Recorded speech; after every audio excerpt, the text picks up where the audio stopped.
Ladies and gentlemen, welcome to the show. Today's guest is a special lady by the name of Miss Patti Littlefield. And I've had the pleasure of knowing this wonderful lady for many years now. You might recognize her as being the radio host for Albuquerque's KUNM's All That Jazz show. Or you might recognize her from being an amazing singer and being active in the local scene.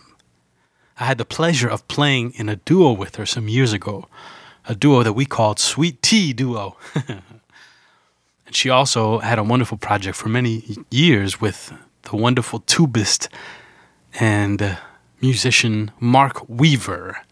We're actually going to end this podcast with one of the numbers from their album that they put out a couple years ago. I'm so excited. We get into everything from what Patti is up to nowadays to where she's from when she first got into singing and music. It's amazing. This podcast offers me the opportunity to dig in deep with people that I've known for many years, but really get into conversations with them and allow the true art of conversation to take flight. And this conversation with Patti Littlefield is an amazing example of that. And so I'm so excited to share this with you guys today, just 2 days before my birthday. And Miss Patti Littlefield is going to be actually doing her show today. So I hope y'all tune in every single Wednesday at KUNM.org or 89.9 if you happen to live in Albuquerque, New Mexico, and enjoy the wonderful sounds of Miss Patti Littlefield. But for the time being, put your hands together and welcome the tremendous Miss Patti Littlefield.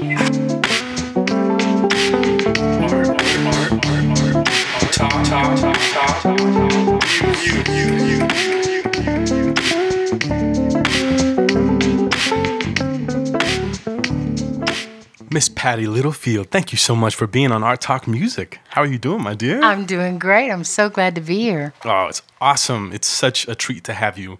I remember thinking so much about doing this podcast and having people on that not only inspire me by being amazing, incredible artists upon themselves, but for the things that they did in my life that affected me. And you are certainly one of those people. Oh, you know.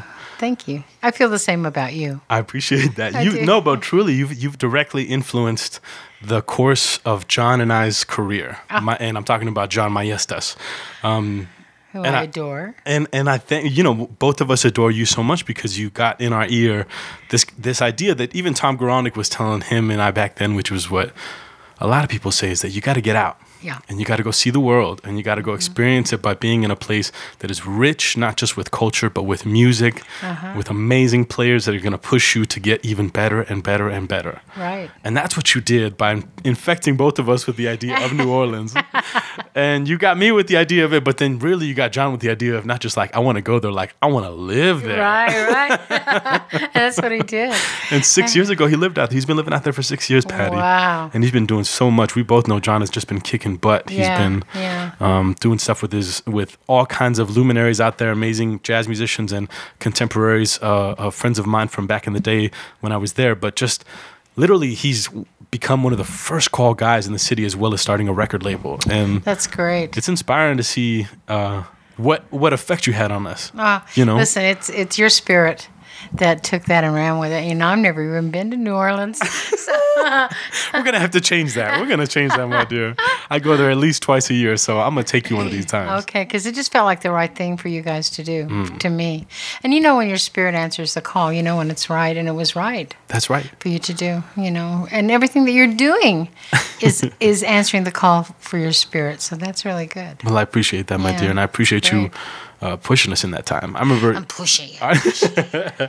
Our Sweet Tea Duo, also taught me so much about how to really support a singer and work. I mean, truly, what you did benefited me to learn, to aid myself in having some tools to be able to go into the workplace and get called back. Even though those first couple gigs I would fall on my face and I'd have to write back or call you and be like, how do I do, what do I need to do? Or call, my Uncle Mike or whoever, and we just kind of try and seek that advice. But the foundation you laid of truly following the singer and learning that role of supporting, like just listening. That's right. That's what it was. You're totally listening. right. Yeah. You're totally right.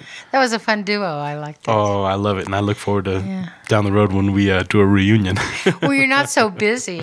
God. We're gonna make something happen. You're ubiquitous. You're everywhere. You're playing with everybody, and it's good. It's good. I'm grateful to be busy. Yeah. You know how it is. It's like we as artists aspire to try and get work, and then when we're not working, we're like, oh, where's the work at? And when we're working too much, we say, oh God, I wish I wasn't working as much. I know.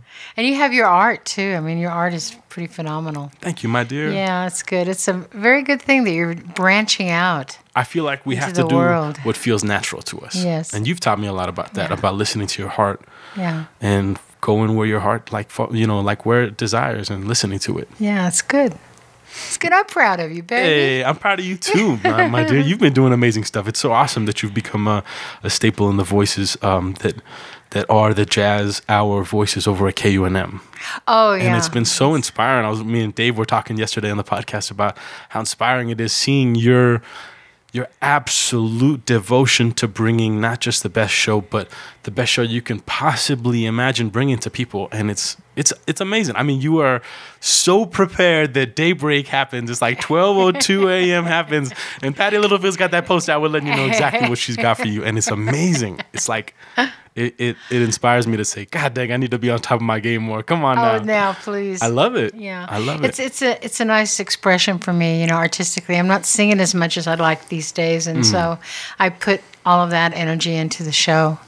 And it's like putting together a mosaic or a tapestry, It's wow, that's a beautiful analogy. Yeah, but that's what it's like for me.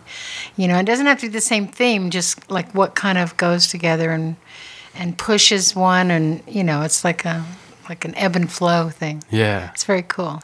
I'm glad you listened to the show, though. I love listening to the show, and you have such a beautiful, wonderful voice, and so it just makes it not just awesome to listen to a wonderful, array of collection of songs that you pick out, but then also just the smooth, sultry voice of Patti Littlefield, of Miss Patti Littlefield. Sultry, that's me. So now tell me, what's up with this singing? I mean, I know that you did an amazing show that I had the wonderful pleasure of going to see with you and Arlen Asher, opening up the Summer Thursday show. Oh, right. And that was inspiring to see. You guys, it was really a good show. You guys sounded beautiful It's a great together. band. Thank you. The band was amazing, but the duo, the combination of Arlen's tones and his different horns that he was playing was so beautifully complemented by, of course, the rhythm section, but not even complemented the collaboration that was your voice and his voice. It was gorgeous. Yeah, we fall into that space as kind of like a very special space. How awesome. We don't try to get there, we just are there, and it's a really beautiful thing for both of us. It's exciting. Do you think maybe you'll do another show with him down the road? Yeah, soon definitely. This year? I'm trying to put a band together right now with him. He wants to do a band. Wonderful. And my problem is everybody that I would like to play with are too busy. And I don't really know where to play anymore, because I've been kind of out of the loop for a while. The scene changes so much. It's crazy. I know, it's always changed, but if you lag behind just for a little bit, then you really have to race to catch up. That's right. And that's where I'm at right now. So, and plus I don't know really what kind of music I want to do, because I have blues tendencies, as you well know. Oh, yeah. And I love those blues tendencies. And so I'm kind of leaning in that direction. Awesome. So, I hope you do, because I don't think any artist should just box him into just one of their loves, because we've all got many loves in music, and so it's more freeing when with our band and with the musicians that you have, like you're talking about, you're able to comfortably jump between those. Right. Well, actually, I'm a rocker, so you can find those guys though. The rockers, the bluesers, and the jazzers. They're out there, right? John Bartlett. I'm talking to you. I'm telling you, Milo. Oh, yeah. So that's kind of what I'm looking at. How cool. I first started singing here in town in the 80s, and I had like this weird little rock band. What? With my husband at the time, Curtis Randall, and Steve Terwilliger, who was Carla's husband. Wow, back in the day, is that right? Yeah, and Curtis would play the B3 and kick bass with his foot. Ooh. And we had a drum machine which he programmed. drum machine, and then Steve on guitar and me on vocals. We did all those '80s songs. I Am the Warrior, and Jump. I love it. And Hall & Oates. I had no idea, Patty. Oh yeah, how cool. We were crazy, and we played. We had like a 6-month. It was a 6-month run at the Marriott or something. It was a long time. Wow. It was like my most permanent gig ever for that group. And then, I moved to Chicago for a while, and I came back and decided that I wanted to really learn more about jazz because it affected me in a certain way, So that's when I started. Who was it that you were listening to at that time that you think really kind of infected you, not just affected you, but got you thinking, I need to move in this direction? Well, Billie Holiday, all the female singers, Carmen McRae, Dinah Washington. Yeah. I really like them. And Blossom Dearie, and just their different approaches to singing, really affected me. How cool is that? I know. And then, the horn players. I was really into Miles Davis. His let's see, what was it? Live Evil. Oh yeah. That album really turned me on back in the day. And I let it sit for many years, and then it just kind of, I really like it. That's my favorite kind of jazz right there. How cool but I don't know how to make it, so I'm still learning. Now you are self-taught. Yes, I am. Which is so awesome when I remember you telling me that back in the day. Tell me about that. Where did you start? I mean, first of all, are you born and raised in Albuquerque? You were born somewhere else, right? Yeah. I was born in California. Right. Where in California? I was Southern? born in Huntington Park. Okay. Yeah, which is, I think, in Orange County. Okay. Yeah. And then I moved to Oklahoma City when I was about 4. Ooh. And that's where I was raised. And all the singing I did at the time was in church, of course. In OKC. In OKC. Wow. And so I did the church choir thing, Yeah. And then I got into folk music, and I got a guitar. Folk music. And I taught myself how to play guitar. How cool. Not very well, I must say. I knew about... But enough to support yourself, right? Yeah, well, not really. No. If I had my druthers, I'd play with a really good guitar player, because that's the best thing. But I moved to a bunch of different places, and when I moved to San Francisco, I whipped out my guitar and I started singing at Girardelli Square. I started busking there, and people were not too impressed with my guitar playing, but they liked my voice, So so that worked for me for a while. That's how I earned my living in San Francisco. Was busking and unemployment and giving blood. So I never knew that, Patty. That is so cool. I'm giving too much blood. I got to go play some songs. Yeah, really. Wow. Well, you can only give it so often. Yes, I know. They're like, we can't take any more blood. You will pass out. No more for you. But Joan Baez was my hero then, and Joan Baez? Yeah. So I learned a lot of her tunes, and that's what I did. And then I took some tunes from Broadway shows because I was a theater major. I mean, I was in theater all my life. Wow. And so I took some tunes from the theater, and I figured them out on guitar. They weren't the right chords, but they worked for me, and so that kind of stuff. Close enough, yeah. So I'm by the ear type player. So how cool. Yeah. Now, if I wanted to listen to a Joan Baez album or song, even, what would you recommend is somewhere I get started? Because I've heard her name many times. I just need to familiarize myself with her. Oh gosh, I don't even know the names of the albums. Maybe just a song. A song. Or a song that you sang back in the day. Anathea was one of my favorites. And I didn't really I wasn't really political minded at that time. So I kind of like Bob Dylan a little bit, but I was more into the dramatic storytelling type stuff, like Peter, Paul, and Mary, and Joan, what's her name? Collins. Oh God, I don't think it's Joan Collins. That's an actress. But anyway, I'll think of it. But she was great. And then I got into Crosby, Stills, Nash and Young, and then I started moving towards the psychedelic era, and that changed my life, as you have experienced, I'm sure. I have indeed. Psychedelics have changed my life. We had a podcast just the other day going into depth about the ones specifically how they did. It's nice because this podcast it becomes a very, very awesome platform to be able to talk about anything. Anything you want. And in talking about anything, the drapes are, the curtains are unveiled. It's like I'm as honest, about everything as I want to be, because why not? Why not? Yeah. Judy Collins. Judy Collins, there it is. Thank you. Judy Collins. Because she used to be married to Stephen Stills. Oh, really? Mm-hmm. Okay. And that's why I thought from her name that I couldn't think of, I went right to Crosby, Stills. Nice. There it is. Now, where were you? Now, in that era, San Francisco, how old were you around then? In your 20s, early 20s? In the early 20s, yeah. And then from there, where did you go? Then I moved to L.A. I had done a circuitous route.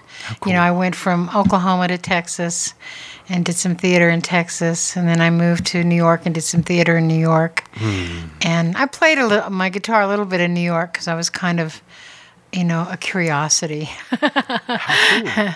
And so I played at Brothers and Sisters Club in New York. I remember. I don't think it's still there, but that was pretty cool. And then I moved to San Francisco, and I played on the streets there and did one of the first Castro street fairs at the time. Wow. Then I moved to L.A. and got into a lot of big trouble.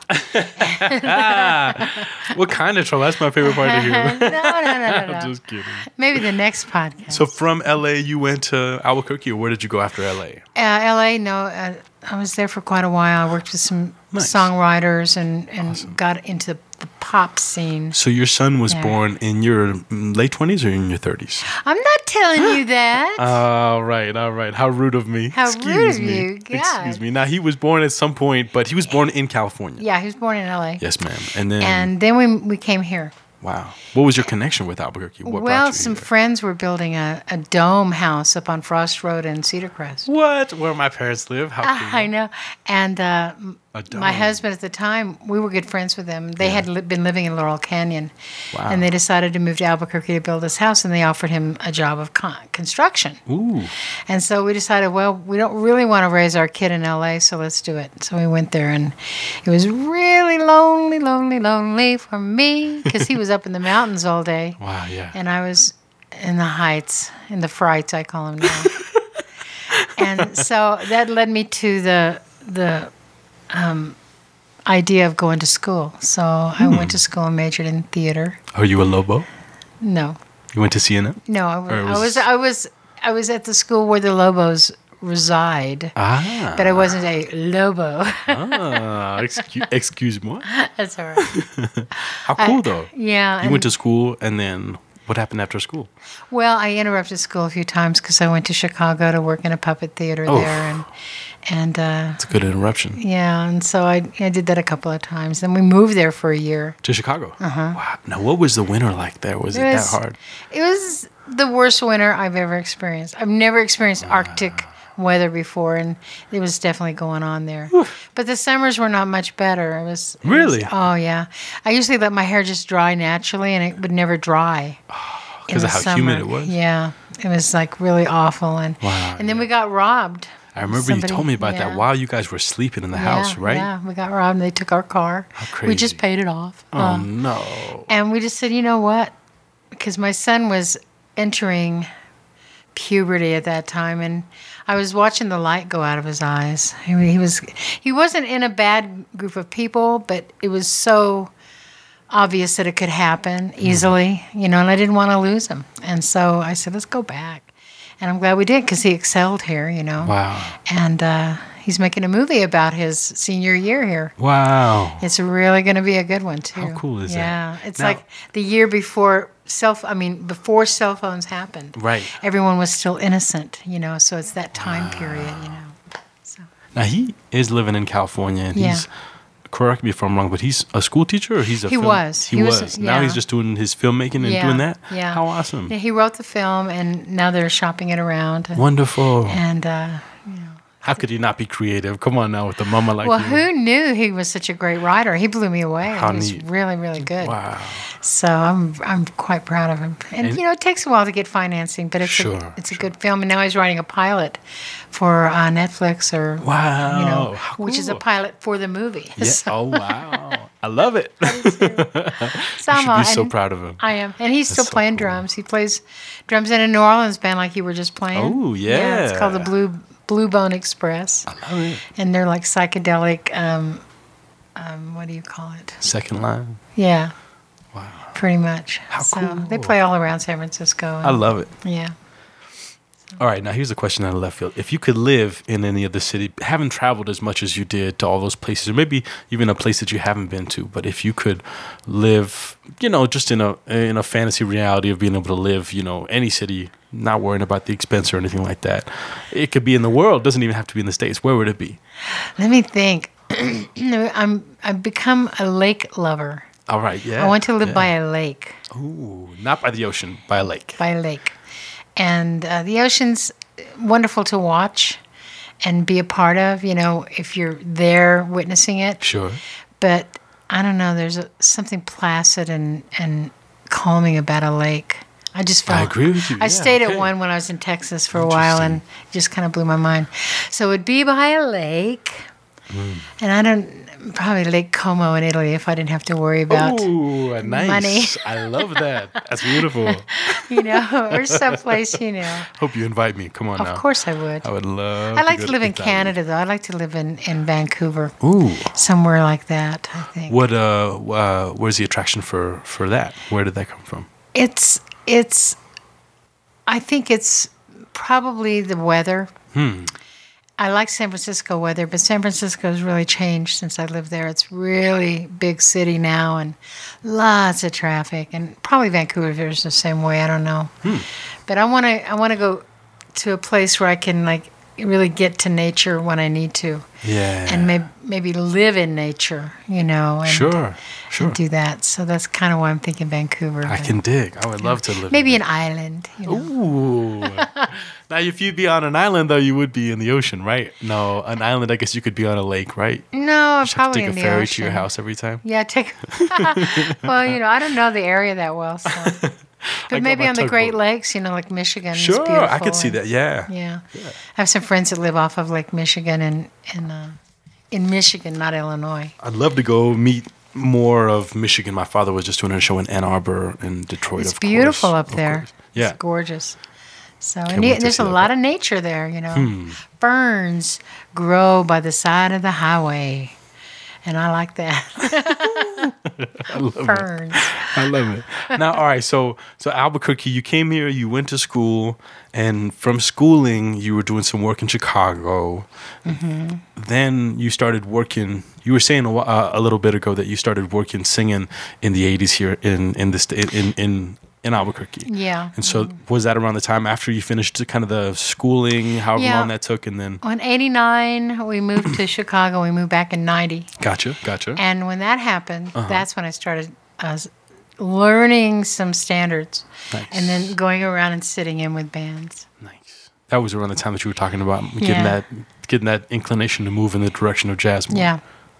And so there was this wonderful band called Likely Story at the time. And it was Gerald Lujan and Hank Wickham, who are both gone now. Yeah. Really good people, great musicians.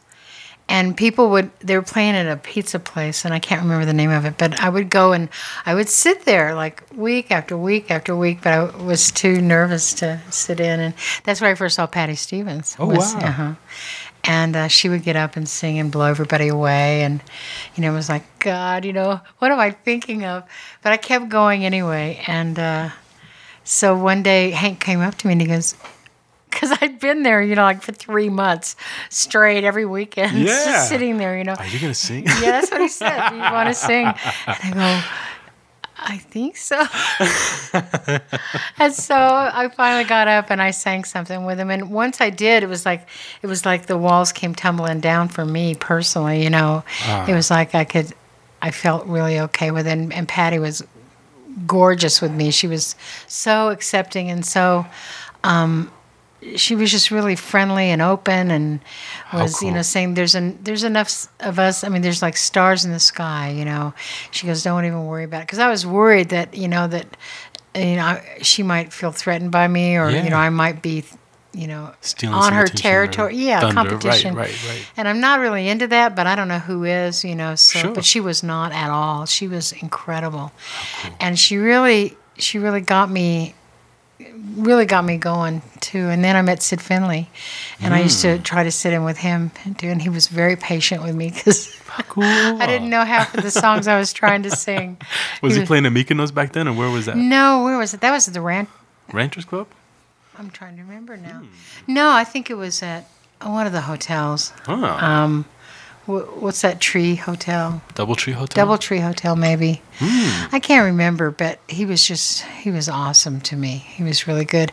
And we ended up being in a band with David Parlato and Sid Finley and I, and I can't remember the drummer's name. I'm sorry. Was a good friend of Sid's. Was Sid recording? Did he have a studio back then as well? No, this was before the studio. Gotcha. And we played, I remember we played at the Anderson Valley Winery. Mm-hmm. They used to have jazz on Sundays, and we played there a lot.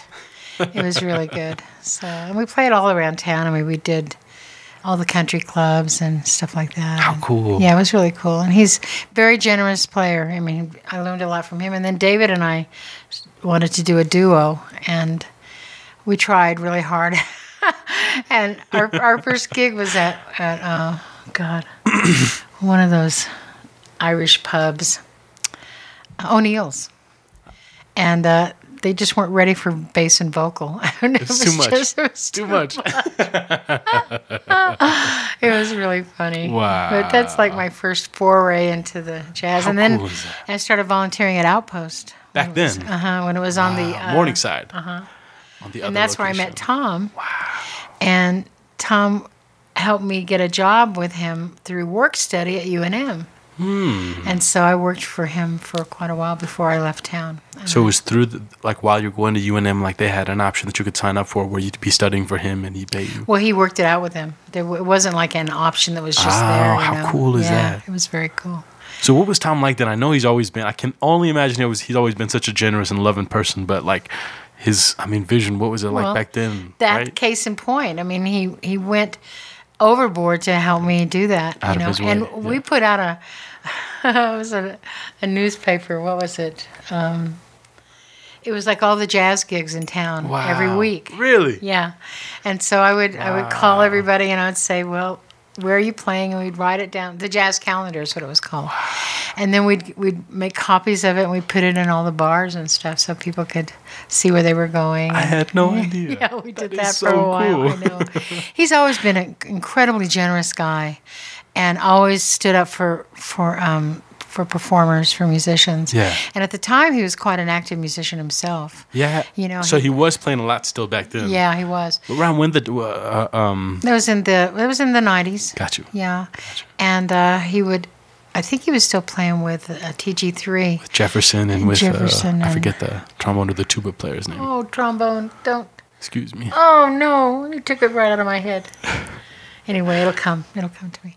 But it's a great group. It's one of my favorite groups. I play it a lot on my show. Yeah. I missed that CD. I got to dig up where I have that CD because I only have his very first, or not his first, but the one before that, I should say. That's just him playing solo saxophone with the tubes and the vacuums. Yeah. It's a little out. I love it though. I love it. My roommate is like, I don't know what in the heck he was thinking, but I'm like, I do. Like that is so cool. Like it's like.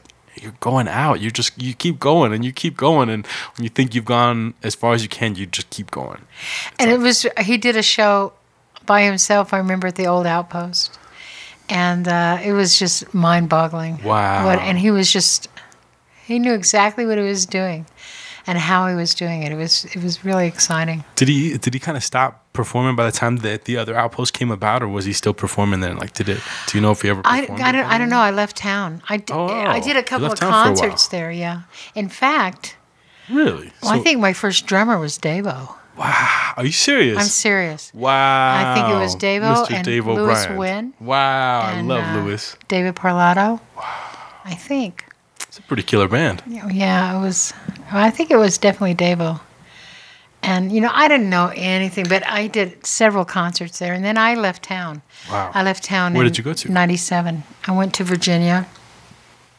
My marriage was falling apart, and my mother died, and it was just a real bad time.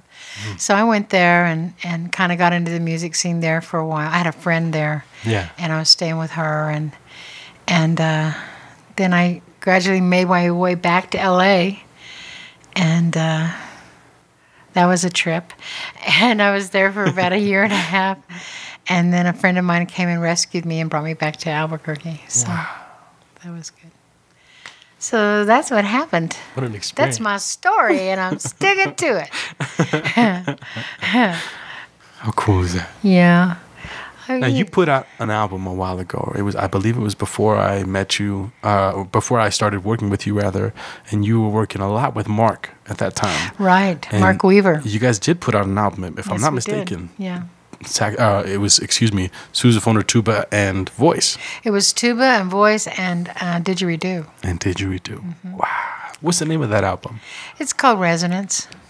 Yeah, that was the name of our group. If people wanted to find that, I'll definitely put links and stuff later. But it's on CD Baby still. Awesome. Yeah. Wonderful. And we did kind of sort of jazz standards, but not always. Yeah. With just me and him, and voice and tuba or voice and didgeridoo. Wow. And it was. Or we did something like we did Chain of Fools with didgeridoo, and I love it. Alone Together with tuba, and there's just a lot of experimentation we did, and we had a group called Woof. And Woof, like a dog's bark. Yeah, like a dog's bark, and it was me and Mark and Louis Wynn and Cal Haynes, and it was my favorite group beyond compare. And it just didn't live very long because I couldn't find a place to book us. Why was it your favorite group? Because of the level of creativity and acceptance. And we played at the Outpost once, and we played at the museum once. In fact, we played with Alpha Cats. It was Alpha Cats and Wolf. Double bill, double band. Right. I love it. It was a great band, though, and we just kind of went with each other wherever we were going to go, and we learned some interesting songs, and it was really fun. It was, for me, it was one of the most creative bands I've ever been in. Wow. And because people don't always listen to a chick singer, especially if she doesn't know the language, and I don't know the language very well, the musician's language. Sure. And so a lot of my stuff is just, it feels like this. It's intuition, yeah. Yeah, it's that's how it is, and they all heard me. I mean, they were all just so incredibly supportive, and it wasn't just me, because they would come up with stuff too, and it was like, it was great, and they're all creative spirits. They're like some of my favorite players in town, all of them. How neat is that? It was really good, and so it was an interesting album. We did a lot. We did a couple of Mark's tunes, which were really hard. He's a brilliant composer, and the songs that we did really tested me. Wow. Tested me because he's really truly on the avant-garde progressive spectrum, and I'm just learning about it myself as a singer, and I can do some things, and I want to do more. Sure. Because every moment of every day when you're into music, you can release yourself. And part of what was so beautiful about that was the freedom and learning about how you can be really free. You don't have to put yourself in a box. And as a singer, I think we tend to do that more than just musicians because I don't know why. It just seems like it's easier to do that because what has always worked. And then if you start stepping out of that box, it's a little scary, you know. Sure. But it's like definitely what I want to do, and it's where I'm trying to go with it. But it's really, you can't get gigs in this town if you're too out. It's very hard to find work. Yes, I totally know what you mean. And I really would like to work again, but I would also just like to hang out and create. So of course, it's like to me, it's the juggling thing. The balance. The balance. Yeah. And you do both. I'm like a guitar player is all free because you can do all that stuff and you can play all those wonderful different tunes, you know. I'm grateful for that for the guitar. Yeah. And guitar you can really play more by ear. Like as a singer, I can do that, and I can, if I'm high or something, I can do like lyrics off the cuff. Right. I'm not terrible. Right. At least in the moment, right? Yeah, in the moment. And if I'm with a bunch of people that I've been playing with for a while, I can get into a groove with them. I love that. And I can kind of... You find trust, I think, when you're with people, right? Yeah, and you kind of know where they're going to go. Yes. And you can go there, and when that starts happening, then nothing can stop you, you know? Because then it's almost like when you have the comfort of knowing who you're playing with, knowing where they're going to go, you almost have the option to know how you can surprise them. Not saying that you're going to surprise them every time because they know you so well, but at least that comfort and that opportunity through that comfort and trust, as well as knowledge of where they'll go with it, how you can... step out of yourself. Yeah. You know? And trust is really the bottom line, trust and listening. Yeah. And you can find that with people. I mean, I find that with most everybody I play with. Yeah. But we don't play together long enough to really develop that. You're right. You know, and that's my dream right now, is to develop that kind of trust, and so we can just pick up and start playing anything, and I can sing along with it, and it'll be perfect, you know, or if it's not perfect, you know, that's why they call it jazz. It'll be beautiful and powerful, right? Yeah. It's like music is not going to be perfect, right? Yeah. It's like, it never will be. It's always got its things, but that's what makes it unique and beautiful every time. Yeah, and it's always going to change, you know, but that's a reflection of the human spirit. You know, you're right. That's a beautiful sentiment towards that. Yeah. We were conversing about that the other day, John, my assistant, and I, before he left, about how much songs change over time, especially with original songs. And you just hit it right on the head as to why you feel different about a song a couple years down the road, or why you listen to a song that you wrote a couple years ago and you say, I don't feel that same way. Right. I remember listening to this Jackson Browne Unplugged album of him playing, you know, acoustic guitar and piano for all of the songs, his famous songs, and he's singing one of his songs that someone in the crowd had, you know, yelled out, "No, play this song." Yeah. All right, let's see if I can remember it, you know. And he sits down at the piano and starts playing through it. And he gets to a lyric in the line, and once he finishes singing that, and he says, "Well, that's just not true anymore." And it's beautiful because it talks about this thing of us growing and evolving and seeing the truths that we once thought not being the truth anymore. Right. You know, the truth is ever changing. The truth is now. Yeah, it's malleable. Yeah. The truth is now. That's very good. Yeah. Well, it's really interesting because the songs I write are country songs. Really? You write country songs? Yeah. Tell me about that. Because I'm so limited on guitar is why. Got your cowgirl and chorus. I got you. I'm serious. When I lived in New York, I started singing demos for this songwriter named Doc Thomas, and he wrote "I'm a Man," and he wrote a lot of hits in the 50s and 60s, and he was really supportive, but he kept saying, you should be a country singer. And at the time, I was like very, very insulted. It was because I grew up in Oklahoma, and I wanted to get as far away from that. Yeah. But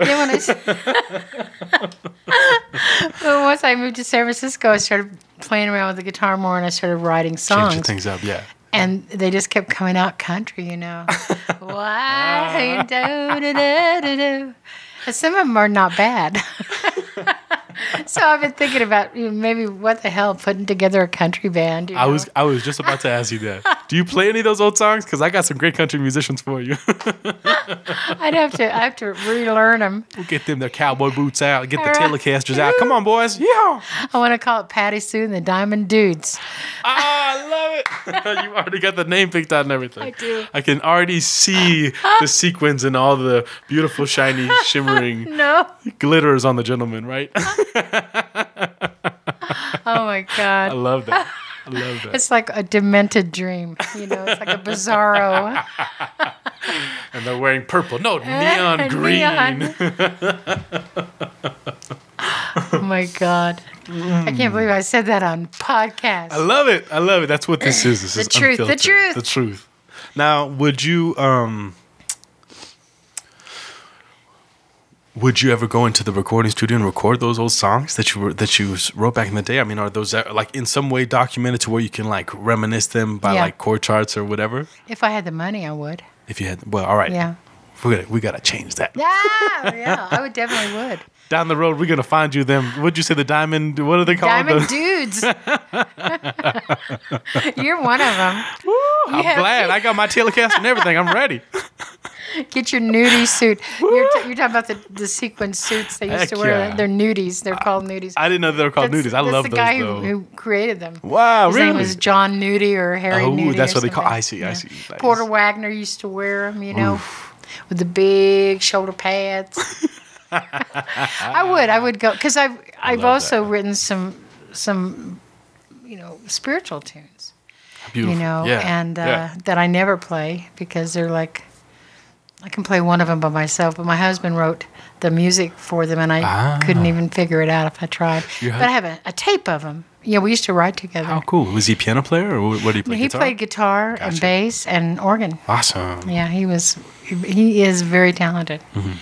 And we used to write together, and we were involved in a spiritual group at the time, so we wrote some spiritual tunes. May I ask, when you say spiritual, at that time when you wrote them, were they about Jesus or just about spirituality? About spirituality. Beautiful. About reincarnation and Thou Art God, and that's the title of one of them. I love that title. That's beautiful. Yeah. I would love to hear those. And the country songs. Come on, Patti. Forget the money thing. We're going to raise that money. We are going to get that Kickstarter going to get Miss Patti Littlefield and her diamond-studded sexy Diamond cowboys. Dudes. There it is. Diamond dudes. I got too carried away thinking about how sexy they would be with all that shiny, glimmery neon. You got to go beyond the surface, though. I mean, you're right. No, you're right. I'm just. There doesn't have to be a sequin. We all wear sequins on our third eye. I'm just worried about the shininess. Yes. Yeah, on the third eye. There we blind them. If we don't blind them with the truth of our song and our message, we'll blind them with the glittery, beautiful third eye that they're the sequin looking up. What is I love it. I think it's great. I don't know how Arlen would feel about country, but does Arlen live in Santa Fe or does he live in Albuquerque? He lives in Albuquerque now. Okay. He just goes up and does the show with John Trinicosta every Monday. Right? Yeah, he's probably on his way back now. Nice. So maybe sweetheart of a guy. Yeah. I love him. I can't wait to get him. And part of this podcast, as well as some of the other podcasts that I'm going to be getting soon, are retracing the steps of what I first fell in love with, which is of Jazz of Enchantment, which was a CD series that came out through KUNM, and getting to truly listen to, when I was in high school, the interviews and the gems that were New Mexico's music scene. And now I'm inspired to not just retrace the steps of some of those people, but find the gems of New Mexico in my own way and try and have these in-depth conversations so that the people, not just of Albuquerque, but around the world that listen to this can get to know who Miss Patti Littlefield is. Oh. And so I'm happy that you're on, me too. I'm very happy. It's fun. I am. You should get Arlen on too. That's the thing. Yeah. Arlen is one of the guys, John Trinicosta. Oh, God. Michael John Anthony Trinicosta. Oh, yeah, Michael. Yeah, there's so many people. And I'll tell you something. When I say, and I've said it many times, that we're so lucky and fortunate to be here in Albuquerque at this time because of if nothing else than the musicians. I've never met so many musicians of the caliber that we have here. And I'm not kidding. I'm not just schmoozing. Yeah. They're amazing. Totally amazing. And it's here. I don't know what brings them here. I mean, up in Santa Fe, there's tons, and there's tons here, and they're all over the state, I'm sure. But this is my general area. Of course. And they just blow my mind. They're just so good. It's something else when you see how many there are, right? That move here after their careers are not done in any way. Just when the climax is ended and they're coming down to enjoy the last couple of years. I mean, guys from Bobby Shue who moved here 7.5 years ago to guys like Eddie Daniels, who I don't know if he still lives out in the middle of nowhere or not. But, I don't know. Doug Lawrence, Tootie Heath. I mean, all of these amazing, huge names that live here now. You're right. And then all these young lions that played with him. And there's some kids that I remember when they were little bitty things, and they were all playing in this group run by Dave Adams. And now they're out in New York playing. I mean, they're the go-to guys in New York, And are you talking about like Greg Ruggiero and guys like that, or different guys? Yeah, Greg Ruggiero. Ooh, yeah, love Greg Ruggiero. And Matt Brewer. Yep, Matt Brewer. Amazing. And and a couple of horn players whose names I'm not really good Justin at names. Ray. Justin Ray's one of them, and now the other guy. I got you. Saxophone. Rob Wilkerson. That's him. Oh my God, you made it, baby. how funny, because That's it. That's totally it. those are some of those guys were on the some of the Land of Enchantment, the Jazz of Enchantment series interviews that I talked to you about. Oh, really? So that's why you know their names. They were Not just the reason that I know their names. I had the opportunity through my high school teacher at the time, Brad Dubs. Brad Dubs, he's another one, though. Yeah, he brought in killer his dealer. good friend from back in the day, which was Justin Ray. And it was so funny Brad because Dubs was one of the kids. he was one of the guys, right? Yeah. He grew up with all of them. Wow. But he stayed and became the educator. He brought Justin Ray in, and he told me, he says, listen, you cannot ask Justin Ray about girls. Don't ask him about girls on the road. Like, nothing. About music. This is, conversation about music. And he laughed. I think me and John or someone else to go sit and just kind of have some time with Justin Ray and get to pick his brain, because he was Michael Bublé's trumpet player at the time and stuff, and he was in town. But yeah, and Greg Ruggiero would come to town, and I'd take lessons from him every time he came to town. Wow. I love Greg, and he helped me out in a time when I had issues with tendinitis, and I couldn't play for about a month. Ooh. And around that time, he helped me out and told me about some things that he had and how he got through them, as well as some treatments and stuff. But anyways, it's so cool to see the young lions and see people who, I at least for me, I know them as just their stories. Like you're talking about how they came up here and played in a band here and then went to New York and became these big names. And for me, I see that and have seen them and would see them when I was coming up, come back to New Mexico and reunite, around Christmas time or around the holiday season. Right, yeah. They'd all reunite on Tuesday nights at the jam session over at Stu McCaskey's jam session that he used to have every Tuesday at Scalo. Yeah. And it was so cool to see them, because it was like, I would see them as a young kid, and through that Jazz of Enchantment series would be like, that's the dream. That's the next step, Yeah. Because it's like you see these musicians who came up from here and then made the leap.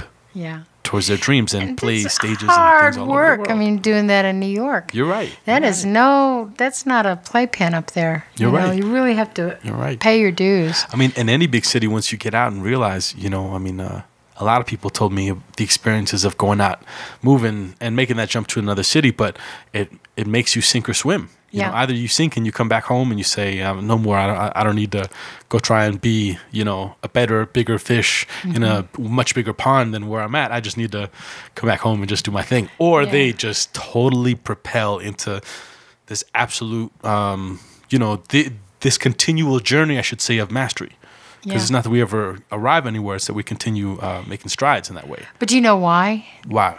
The reason, and this is just my opinion, but I think that they were so bent on learning and becoming better, not being a star, but learning their craft and becoming a better musician and listening to all of these folks and paying their dues. I mean, that was their focus, was learning to be a better musician. And that's why they did. That's awesome. That's how they got involved with all these other people, because the other people that have already made it, quote unquote, could probably perceive this in them. The fact that these kids were not young upstarts. I mean, they may have had their moments, Sure. But basically they really wanted to learn and they wanted to play better. And so, what guy worth his salt in music is going to say nay to that? That's right. You're totally right. Yeah, they're going to help them, and that's what I think happened. Because they're all earnest. They're all, they're not little hot dogs, showing off. No, right. And you can really see a difference. I think it's something inspiring when you see that in a musician, because I don't know. I mean, I not to say that I don't absolutely enjoy and love and seek to learn all the time and am growing. I still am a student. I love it all the time. But when you notice someone's ability to just take the teaching role and put it upon themselves, like take the teaching cap and put it on their own head to teach themselves these things. And that is truly the people that empower themselves, because then they have no boundaries to where they can grow to or what they can learn or what they can become. Yeah. And that's what in my experience, kind of the similar aspect of that absolute undying love for the music. Yeah, for the music. For the music. And that love for the music is what drives them to continue learning and continue digging and getting deeper and deeper into these things and getting into new things and that opening new doors. Yeah. A North Indian classical music has done that for me. You know, we were talking earlier. Yeah, we were talking before the podcast about what song on this album that I gifted you of my very first album, my only album out right now. It's a song called Deep Mystical Telepathy. Right. Which is about... it's like Lucy in the Sky with Diamonds with LSD, but it's mystical telepathy with DMT, which is dimethyltryptamine, the active ingredient in ayahuasca and one of the most powerful known psychedelics known to man. But the experience of those psychedelics through the amazing friends and guides that I had in my life at that point turned my head in the direction of Ali Akbar Khan and Ravi Shankar. Oh, yeah. And at that time, needing not just a direction because I had graduated from university, the years that I had those life-changing, profound psychedelic experiences was in 2013, was in the year that I graduated from University of New Mexico. And from there, I had my mind made up and wanted to go to Tennessee. I wanted to go to Nashville, Tennessee. I had a connection out there. And country. I went out there and did a little tour in November, and I learned then that that was where I was going to go. And in moving out there, once I graduated the following year, I realized this place was absolutely not for me.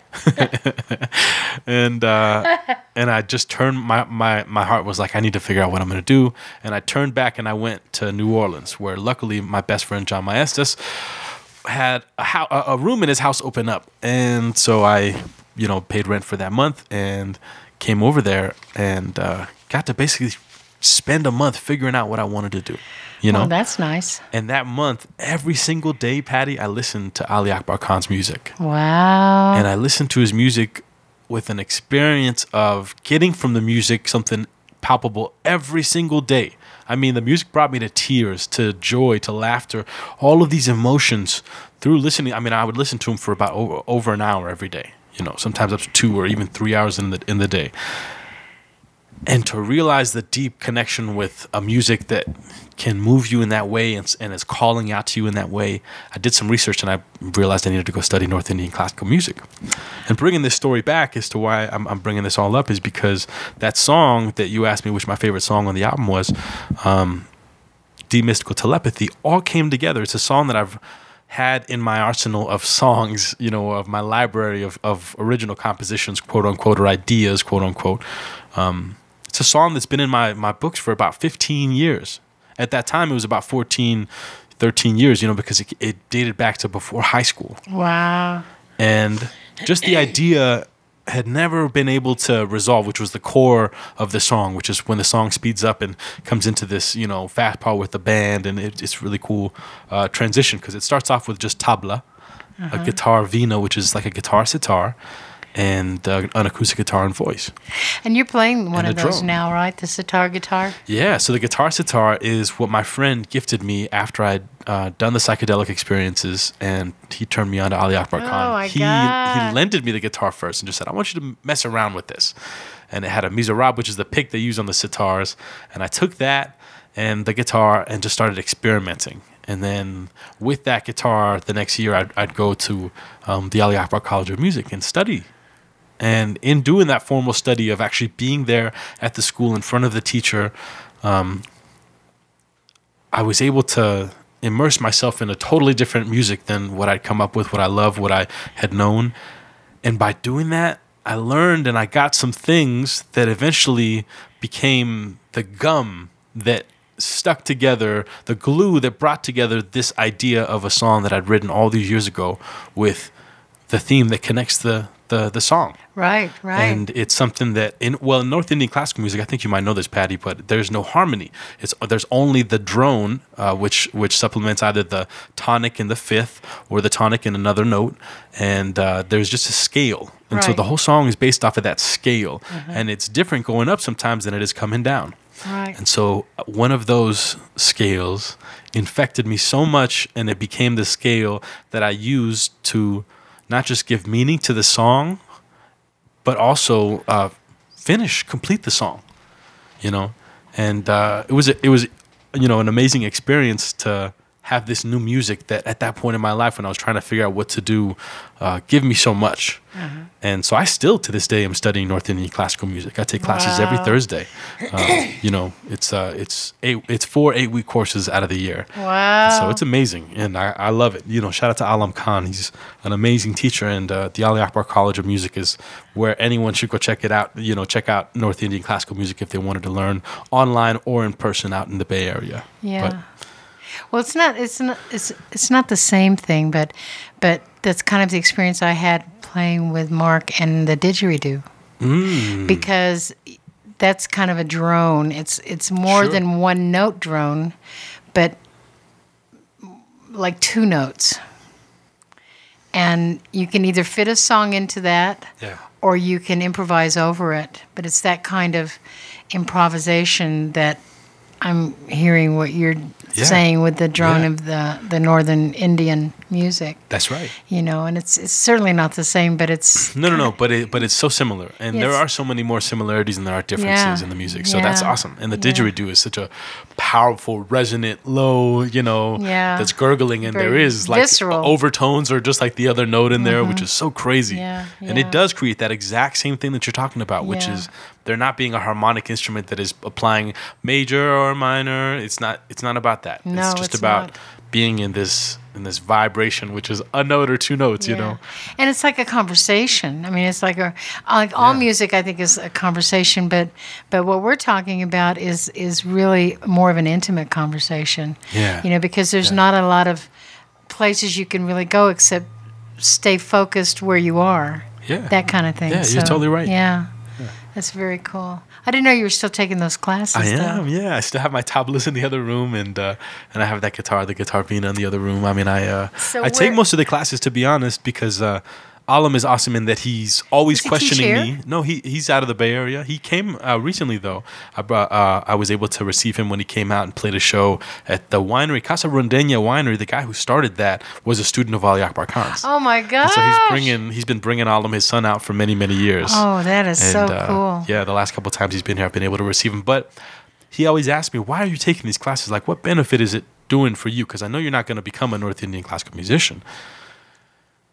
And I tell him, no, but there's so much that I get from playing scales and notes together and hearing these colors that you guys put together, and it influences so much, as well as they do these warm-ups, Patty, before these classes start that are so like, wow, like they are like advanced level, warm-ups, but for them they're not. It's just a movement thing. And so doing that, I've been doing it for the past year and a half now with my electric guitar as opposed to with the guitar vina, and it allows me to become more proficient and get better at playing my own instrument. I bet. Oh my gosh! And then learn how, in a way, I can with my own instrument emulate that North Indian classical thing with sliding up like a sarod does, or bending the notes like a sitar does. Yeah. But I love it. That's very cool. That's beautiful. So tell me something, Patty. I have a question I've always wanted to know about you. Okay. Oh, I'm scared now. Really, really scared now.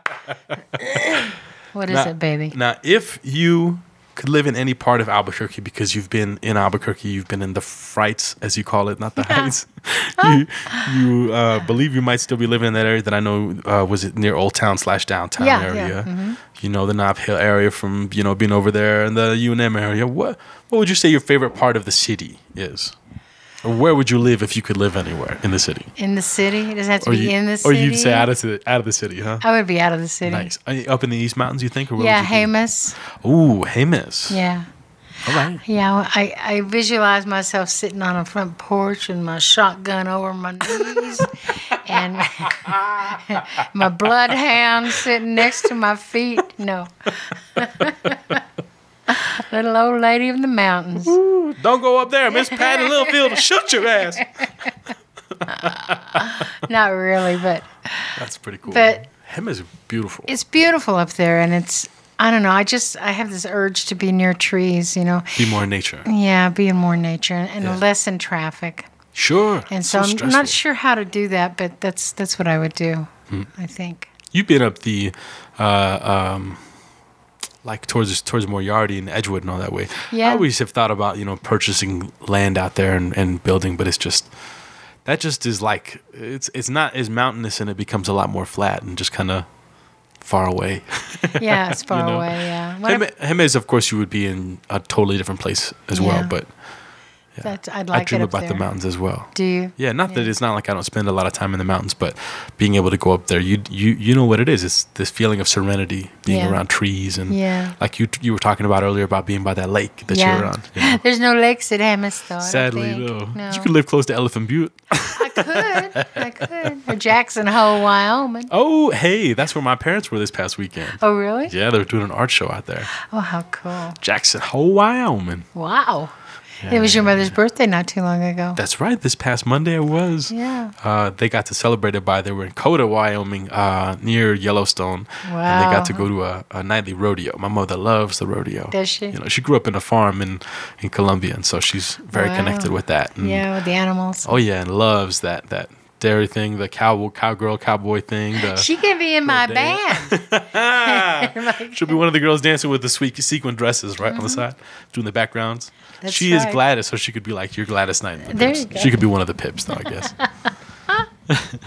Oh, that's cool. That's very my cool. dear. So tell me, what do you have? What do you have coming up in the in the next year? I know you're going to be continuing your show. You got back to doing your show, and Yeah. I don't know. yeah, nice. I really don't know. I'm going to just kind of explore and see what I can come up with music-wise. Like I say, I want to get a group You're of looking people for a together. band, you said. Yeah. I'm looking. All and musicians out there listening, come on now. Miss Patti Littlefield is receiving applications. receiving You applications. have to place I'm who you sending played my with, application out. what kind of music you play, and if you look good in cowboy boots. No. Because if you don't, you're not going to be able to be in the Diamond Dudes. No, Diamond Dudes is like on the shelf. All right, I'm just Okay. kidding. I want to do something experimental and creative and, you know, maybe taking some old standards and redoing them. I would like to take some old rock songs and redo them, you know, with like tricky jazz chords and, Ooh. you know, different feels. But there's, I love that. I would like to do that. So You were like, talking earlier about the experience of having musicians that can do all these different musics. You know, Yeah. what would be your dream band? Not musicians, but instruments. oh my God. Like if you could have as many people as you wanted to, and it wasn't Albuquerque where you could hardly even get paid to start with for anything, but like, you know, you weren't worrying about, oh, I can only have 4 guys in the band because the gig only pays $400. Just like, what would be your dream what band? would I do? Let's see. I would definitely have a horn section. Yeah. How Yeah. how many? 3, 4 in the horn section? I don't know. Trumpet. I mean, I would have trumpet and sax and baritone sax. But, you know, sax players usually can play all those. so- Yeah, but at least having 2 saxophonists, sometimes Yeah. 1 or 2 trumpet players, and Yeah. then having a low end like a trombone or something yeah. like that, right? Yeah, definitely.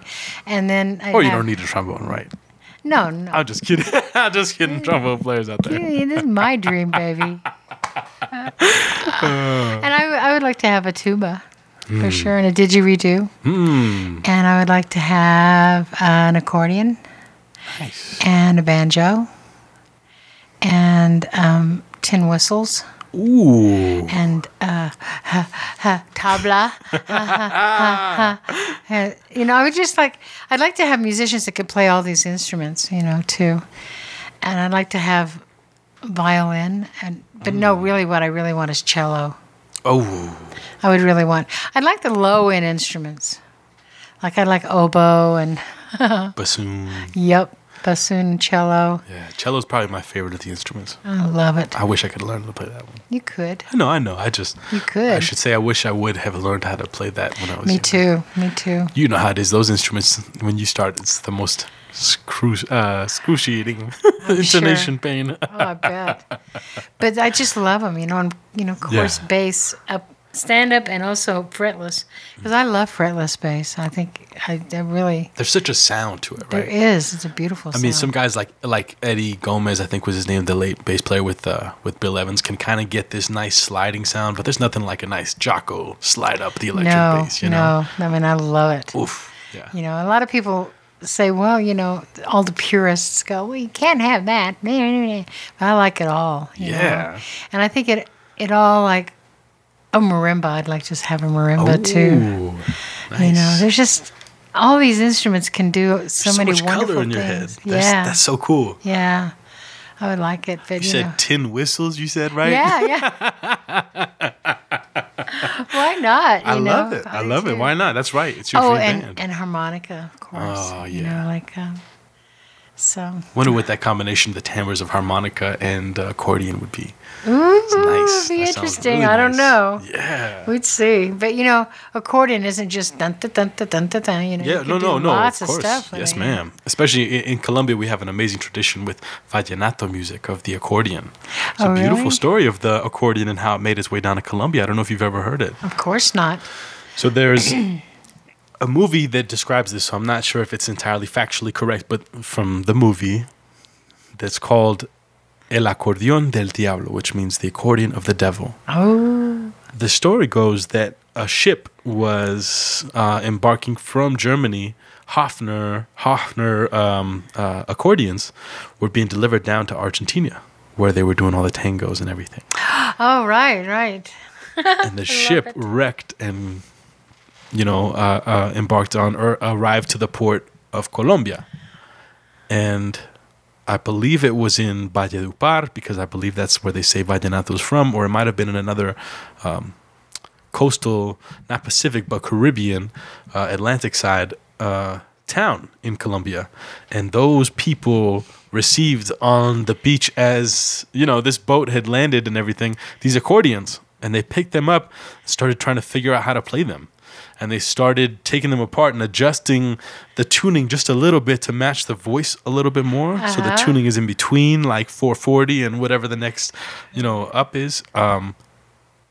And that's how the accordion became introduced into Colombian music. And there's genres and so many musics that incorporate the accordion so deeply in their music. Wow, I never knew that. The movie or the documentary is called, it's not a documentary, I believe it's just a movie. It's called El Acordeón del Diablo, because it speaks about one of the most famous accordionists who, in the movie, as they're interviewing him, is 94 years old or something like that. Wow. And has been playing accordion, or maybe older than 90 something, but he's been playing accordion since he was 3-4 years old.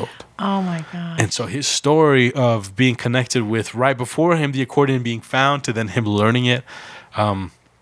He talks about the story before him, but then he talks about his own story of him being considered one of the best accordion players in the land. And he was coming home one night from playing a gig and was riding home on his burro. And, in a certain area, he was, just kind of riding his burro, and took out his accordion and started, just playing a little bit to entertain himself before he got home. And he hears an accordion in the distance, and he thinks it's one of his friends. And as he gets a little bit closer and he listens more to what the other accordion is doing out in the distance, he hears all this crazy stuff, and he says, no, there's no way that could be one of my friends. And he comes up to it, and it turns out to be the devil playing the accordion. And he plays back the accordion, and then the devil plays some stuff back to him, even more enticing and with this negative, devilish feel. And then the only way that this accordionist is able to fight the devil back is by playing a very, very famous song backwards. Oh my gosh, So that's great. It's like this crazy narrative, and there have been many novelas or TV shows that have kind of documented the story as it's come about in many different situations and stuff. But it's cool because it parallels the story we have here in the States, like Robert Johnson is the claimed to have Crossroads, been, right? where he made a deal with the devil at the crossroads. Right. And it's such a crazy story, but such an interesting little side note about accordions, because I love accordions, and I know that they're not just that thing, but there's so much, and especially in Colombia, they are such a percussive, like an own instrument to itself, and an accompanying instrument for singers and stuff like that. That I dream about going down and learning it this year. I'm going to be down in Colombia later this year, so I'm going to save up and buy myself one when I get there. Well, I bought a child's accordion. Oh, really? Yeah, to teach myself, but I have no idea how to do that. That's the fun part, though. I know. No rules, right? I can play piano by ear. Pretty much. I mean, it's not brilliant, and so I figured I could. But it's something. I could learn the accordion, but it's still sitting on the shelf. I got to get it's like a child's accordion, so the straps are way too small, and it's hard to hold it up. Do you have a piano at your house still? No. You did at one point, right? No. You never did? No. Like a little electric piano or I something? wish. I wish I did. I'm sorry, my dear. I was going to try to use GarageBand like that, but I don't know how to do it. They have these things called MIDI keyboards that are not very expensive. And I can show you how to do it afterwards if you want to have one. Okay. It's not very hard at all. No. Yeah. My son was going to give me one of his keyboards. I don't know. Oh. So you still might get one. Yeah. Someday. Yeah. I don't know. I don't have room for one. My place is so tiny. Yeah. The nice thing about an electric keyboard is you can always just fold it up like we have this beautiful keyboard off to the side right now, folded up. I know. To lean it to the side, you know. But. I want to experiment with it, with bass lines and stuff. That's really the instrument I wish I had learned is bass. Yeah. Yeah. I like it. I really key into the bass. You have a real attraction towards that low end. Yeah, right? I do. I really do. How cool is that? Yeah. So. Would you consider yourself like if you were to sing in a choir, like an alto? Yeah, or, I'm an alto for sure. An alto, a second alto or a first alto? Well, I used to double in the tenor section, so I guess I'm second alto. Wow, look at that. Yeah. But I can do second soprano now. Yeah. So. Was that a thing of building up your falsetto or just like your head voice? Just my head voice. Yeah. And then it just depends on the song and where it lays for me. You Yeah. know, it's a little tricky. And also what I'm comfortable with letting out of my mouth. Sure. Because I've been watching singers that are pretty interesting because they're not overly mindful of trying to keep their sound together as they get higher and higher. They'll go places that'll afford them the note, but it doesn't matter to them that it's not as pristine as their lower notes. Yeah, I see what you mean. It's more expressive. They're just expressing the high note, even though it's a little squeakier than what they would normally do. Sure. But to me, that shows that they've unlocked a door, that they found a way to get around it, right? Yeah, there's some freedom there that I haven't been close to. Yeah. I'm getting there. I have moments. Sure. So that's why you need to work with someone, I think, to help those little moments along, I agree. Yeah, that extra hand along. Yeah, do. Definitely pushes you when you think sometimes you can't do something. Yeah, like, no, but I'm a low register. But sometimes I'll I'll do a song that's I think is in my key and it's too low now.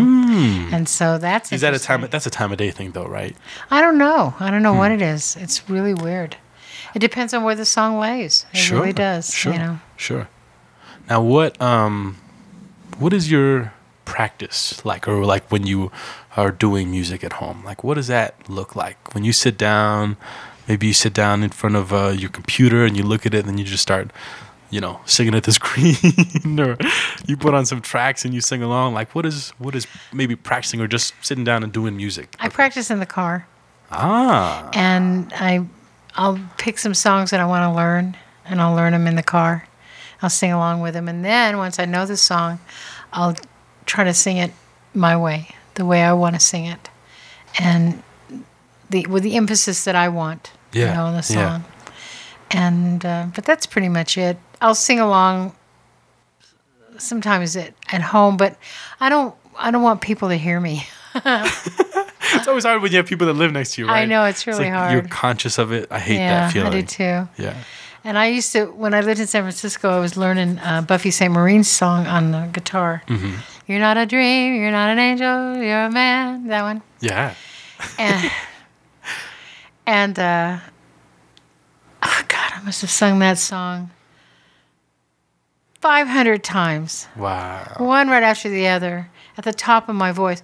Well, I was living in an apartment next to other people. Yeah. And finally, people would knock on my door saying, do you know anything else to sing? And that kind of, it's like, I guess I do, Wow. Because I was just letting it all out. Yeah, you're just doing it. Doing it. But it was like that one song over and over again. So that kind of made me feel a little self-conscious, yeah. Yeah, a little self-conscious. Of course. So that's why in my car. But sometimes I sing so loud in my car, I notice people on the street going, they're looking to see where that's coming from. I have my windows stopped at a street rolled light. Yeah, right. They're like, where is that?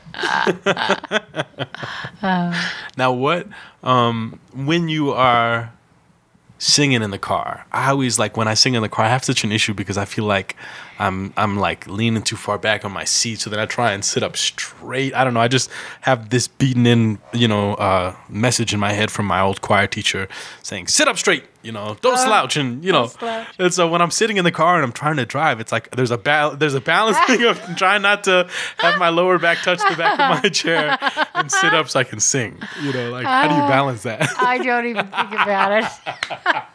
This is me thinking too much. Yeah. No, you choose. No, I want to make sure I'm on pitch, Or if, I'm doing a harmony, it's a good harmony. It's an interesting harmony. Yeah. Because I do that sometimes too. Sure. Just work on harmonies. Because I love that. Yeah. It's one of my favorite things. That's why I want to learn the loop-de-loop. I love it. So I can harmonize. And now, how much do you record yourself and listen back, speaking about loop-de-loop? None.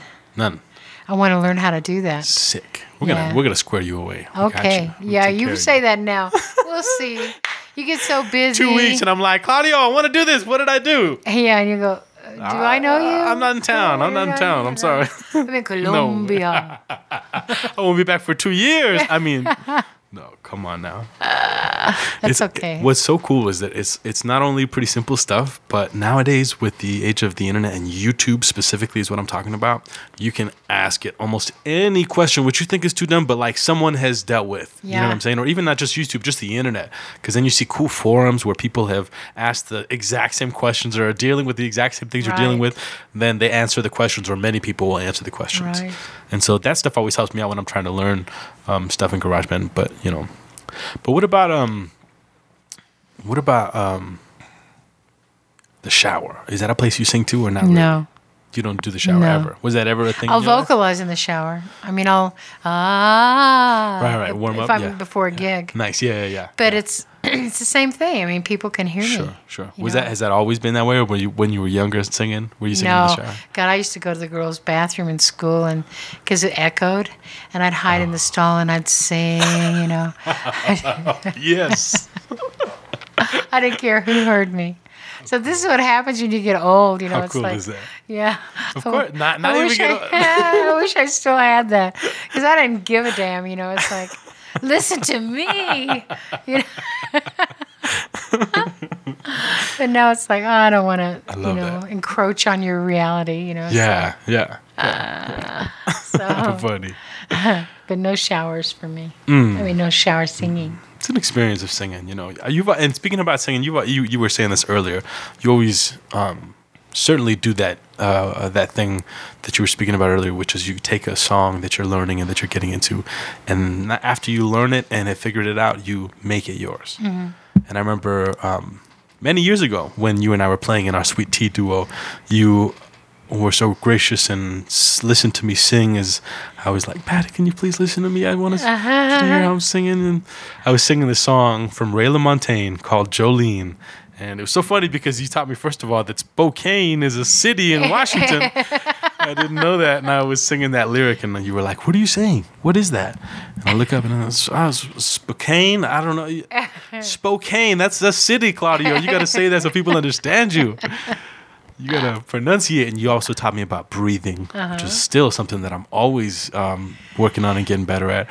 But then you said, you got to take the song and make it yours, honey, because that version has already been sung, and it's like you said something along the lines of that to where it was just like gave me power to realize that you're totally free to take it and morph it into something that is of your own. And of course, then the scary thing is what is my own? Right, exactly. And sometimes it takes a while of singing it the way everybody else sings it to find your place. I mean, there's some songs that I don't even attempt, because how can you change it? Like New York, New York, I'll never sing that song, And there's and it's not that it's a bad song, but it's like there's nothing really you can do to it that would make it your own. Right. I mean, for me. And so there's a lot of songs like that. And there's a lot of songs that I would never even have thought of doing, except that I said, well, I did a song called, what's it called? I can't believe my memory today. It's terrible. Oh, good. It was a Bobby Gentry song. God. Anyway, I did it with Wolf, and I wanted to get to the heart of the song. Okay, I can't believe I can't remember the name of it. It's like Billy Joe McAllister jumped off the Tallahatchie Bridge. What's the name of that song? Let's look it up. Well, you should know it. You don't know it? You said it's what? You said Billy Joe? Billy Joe McAllister jumped off the Tallahatchie Bridge. Gotcha. Bobby Gentry. Bobby Gentry, Ode to Billy Joe? Ode to Billy Joe. Good God. Got you. Thank you, Internet. Too early in the morning for me. But anyway, that song, it was a mysterious song because nobody knew what they threw off the bridge and what was going on with it. And I said, well, I'm just going to make something up. And so I sang it with that in mind. But it turned into this heart-rending kind of primal scream thing, you know. Oh, okay. You know, but it was my take on it, you know. And then I find out later that a bunch of other jazz singers have sung that song. And I never realized that I thought I was like the first to try it differently, you know. And of course, you never really are. Of course, yeah. There's just so many. I can't believe I couldn't remember the name of it. Can you cut that out of this podcast? No, that's just the wonderful aspect of our memories. Sometimes they come and go, and of course, I don't help it sometimes when I smoke all the marijuana that I smoke. But you know, I know, like short-term memory. Short-term memory is not great, you know. But and I'm just sitting here, and it's affecting me. But I hate it. You know that feeling, and everyone knows that feeling when they're like they have something on their mind. They're like, oh, dang, it's gonna bug me. It's gonna kill me. I need it. Oh, what is it? It's happened a lot though during this little. But thankfully, podcast. the internet is here to save us. Thankfully. Oh, to Billy Joe. I'm going, Billy Joe McAllister jumped off. What was the name of that song? Oh, to Billy Joe. Right there, Miss Littlefield. But you know, that's what you do. You know, if you don't change the tune, you can change the tune too. A lot of people will do that. They'll use vocalese on it and stuff, and I've been known to do that. You find a counter tune. You know, you sing it straight, and then you sing the counter tune, and that's really interesting too. But sometimes it's just the thrust of the song or just what you're trying to say with it, you know, that makes a difference. And that's important to remember. You know, if you can't figure out what to do to a song lyrically or musically that's different, then think about where it's coming from and where you're coming from with it. When you sing, you're so right. Yeah. Songs, sometimes after singing them a couple times, I didn't entirely grasp why. And when I finally, because I just knew there was something about the song, and I just kind of had the faith and would keep singing the song until the moments. You liked it, until the moments, that I realized this is why. And that moment, in the moments, not that I'd say this is why, the moment that I realized it all clicked. Yeah. And I would weep. He's singing the song, and I'd all of a sudden start crying. You know, the X Factor song from Lauryn Hill comes to mind. You know, because it's like all of a sudden it's like, this is me. This is my story. This is why this song resonates so much with me. And there you go. And you do take it and you do make it your own. And on top of that, the lyrics and the story that you tell and you learn influence you and teach you how to love that part of yourself, that experience about whatever the situation the song speaks to and stuff. And it's truth. It's truth that comes out, you know, and that's what people respond to. Yeah. Because it responds to the truth within them. That's right. You know, and a lot of people say, you know, you need to write your own tunes. And I think everybody should write their own tunes. Yeah. But at the same time, a lot of tunes have been written that can express things for everybody that they're familiar with. And that's kind of where I go with stuff. I mean, I'm not a great songwriter. I think I probably could be if I had someone to work with. Because, you know, my little country chords keep me down, you know. I end up writing country songs all the time. I'm going to teach you 3 more chords today, okay? At least 3. No pressure. I'm just kidding. That's okay. But then that's why I want to work with GarageBand, because then I can do something, you know, like that's more droney or linear or just something different, you know, and maybe find some writing skill in there. I don't know. Hey, and that does it sometimes. Sometimes it really is just having that extra thing, or like a loop.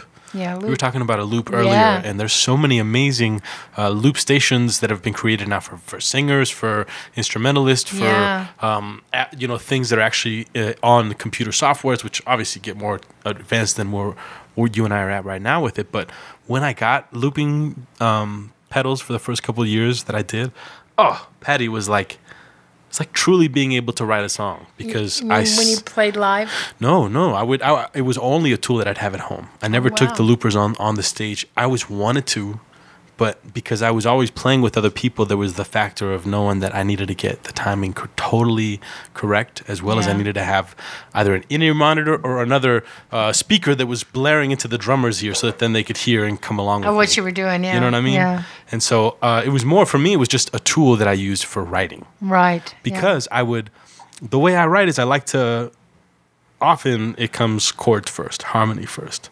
And from the chords and the harmony first to then the narrative that is the melody and all that stuff. And allowing the melody to come really came from being able to play those chords and hit loop, and then put the guitar down and think, and just like not have to think about what I'm playing, but allow what I want to hear to repeat back to me, and then sit there for a while and sit in this world, this sonic world that are these couple chords or this movement. Right. And say, oh man, I'm starting to think about, obviously this was almost always I write my experiences of when I wrote an idea down or where I was at. But if I don't, then I just try and come up with something that either it makes me feel or just an idea, and then impose that idea onto the chords and the harmony and everything, and find a way to make an interesting connect, But I encourage you to, and I know that, even just a little couple of things that I'll show you on GarageBand will at least kind of first help you out, I think, to make that step into doing that, because it does help you out, Yeah. I'm excited. I want to do that. I want to do it live, though. I mean, hey, and you should. I'm going to show you some singers after we do this podcast that blew my mind and really redefined or really assessed what you could do with a loop station on stage. Yeah. And most of what this singer that I'm thinking about that I'm going to show you does is by herself. But oh my God, she creates a whole band. Well, who are you herself. talking about? I believe her name is Cyril Amy. Oh yeah, I know her. Yeah. You know her, the French singer, the young girl. Yeah, she just moved to New Orleans. She's a friend of mine. Did? Not really a friend of mine. She's an acquaintance that I met of the many people that she knows. So you know who I'm speaking about. Oh yeah. Have you seen the stuff that she does with the loop? Absolutely. Yeah. That's so what turned me on to her. Spectacular stuff, and she's endorsed by that Boss company or whatever that brand is. But I'm doing a show with Carol Boss on Saturday, Women's Focus. Oh, wonderful. With Allison Davis, and we're picking singers that we like, and she's one of mine. Oh, I love it. Yeah, I'm playing one of her tunes. She's amazing. She just had an album come out not too long ago. I know, right? Yeah. I think she's a Concord album or a Concord record artist. But anyway, she's amazing. an inspiring girl that does it. She just started doing it on YouTube. Yeah. All on her own. Yeah. And she would cop these lines from Miles Davis or Coltrane or something. These solo lines. Yeah. She would just do them, and it was just like, blah. That's all she did. There's another one from Poland, Beta Pater. Oh, that you should check her out. She's really interesting Beta, too. what is it? Beata. Pater. I'm gonna definitely check her out. Yeah, she's phenomenal too. The other singer that turned me on to that whole thing before Surreal moved to New Orleans. I can't believe she moved to New Orleans. Isn't that crazy? Cool, yeah. I didn't know that she was such a big name until I left and learned about her. She'd won the one of the jazz competitions, the Montreal Jazz Competition, or something like that out in Europe. She's really coming into her own. Yeah, but she moved to New Orleans and started doing all that loop stuff. But the girl that I knew before was the daughter of the great Steve Masikowski. Her name is Sasha Masikowski. Oh, I haven't heard of her. Yeah, Steve Masikowski is the teacher. He took over Ellis Marsalis' position as the jazz director over at the University of New Orleans. Oh, and Steve is a masterful 7-string guitar player who was signed to Blue Note back in the 90s and put out a couple records and stuff. But his daughter, he's an amazing... two children who are just amazing musicians. One is an amazing bass player who built his own bass recently, and he's, I believe he's in Europe traveling, touring and stuff. His name's Martin Masikowski, or he might be back in New Orleans now. But his daughter is Sasha Masikowski. amazing, as you can imagine, the daughter of a guitarist, and, and her mother's a classical pianist and stuff, and so she's an amazing singer, and she would do so many gigs alongside John Maestas or other, bands that she works with. This one band called Hildegard, who was an amazing kind of rock, progressive, jazz, all these crazy things blended together, and she would use a loop while she was singing and altering her voice and allowing herself to have that reverberation of the line after she'd sing it, then it would come out. It was so cool, and well, Laurie Anderson's another one. She was like the first one. Yeah, nice. Where is she? Is she from the States? Yeah, but she's like the pioneer in looping singers. Awesome. Like she was married to Lou Reed. Oh, and she's been around since the I don't even know, 70s. That is so cool. Yeah, but she was a real pioneer. You should definitely check her out. I will. She's out. She's really good. But she's one of my sheroes. She's brilliant. I hadn't heard that term before, shero. I love that. Oh. I love that. Oh, yeah. Well, you should check her out. I'm definitely going to check her out, as well as Beta Patter. And she does it all live, too. And she's just, she's a real minimalist and very deep. She's just, you'll like her a lot. Yeah. Awesome. She's great. My dear, we're going to take a pause just for 1 second. Okay. And we're back. Da, da, da, da, da, da. I love it. So, Patti. Yes. Now, I always wonder, the thing I love about the podcast is I finally get to take the driver's seat and getting to ask the questions that I always, in my head, imagine or wish some interviewers would ask some people that I love and admire. And you, from what I've heard from a couple singers in town, happen to be their favorite singer. No way. In town. And so what would you recommend to an up-and-coming singer? Not necessarily up-and-coming young, but just a singer that's wanting to get better and wanting to do their thing better. Like, how would you speak to someone, or like tell them some advice, or how, what's some Patti words? Listen, go places where people sit in, and then listen to what the singers do and listen to what the musicians do, and try to prepare some songs that you know by heart, where you won't need to use a chart to sit in, and in a key that's not too difficult. Right, and knowing what key that is. Yeah, know what key that is. When you call a song, make sure you know the song. Yeah. Yeah. Because I've done that in the past, in the way past, in the back past, in the back pastures. I would call a song, and it was like I'd get to the bridge and I would have no clue what I was doing, and because I just hadn't learned it completely yet, Yeah. And you have to really learn the song completely before you can do it. I would just say listen and breathe. Those are my 2 words. Listen and breathe. And listen and breathe. That's deep, yeah. Always breathe. Always gotta breathe, baby. And give stage. That's my 3rd thing. Give stage. What do you mean by that? Give stage. If you're on the stage with someone who you find is competing with you, or you can tell is uptight because you're there and taking some of the spotlight from them, give the stage. Give of the stage. Just back off. Let them have it. Let them have the spotlight. If they want it so bad, and it's affecting how they're playing because they're not getting as much as they want, let them have it all. Because it doesn't matter. It's not important to have the spotlight, I don't think. Even if you're fronting a band, for me, when I front a band, the band is what gets the spotlight as far as I'm concerned. They're the ones that deserve it because they've done most of the work. And even if I've done a lot of work too, it's just the spotlight is not one person's alone. And so I learned a long time ago to give stage especially in a situation where there's a lot of singers. Yeah. And some singers just need it more than others. Yeah. And if they need it, then let them have it.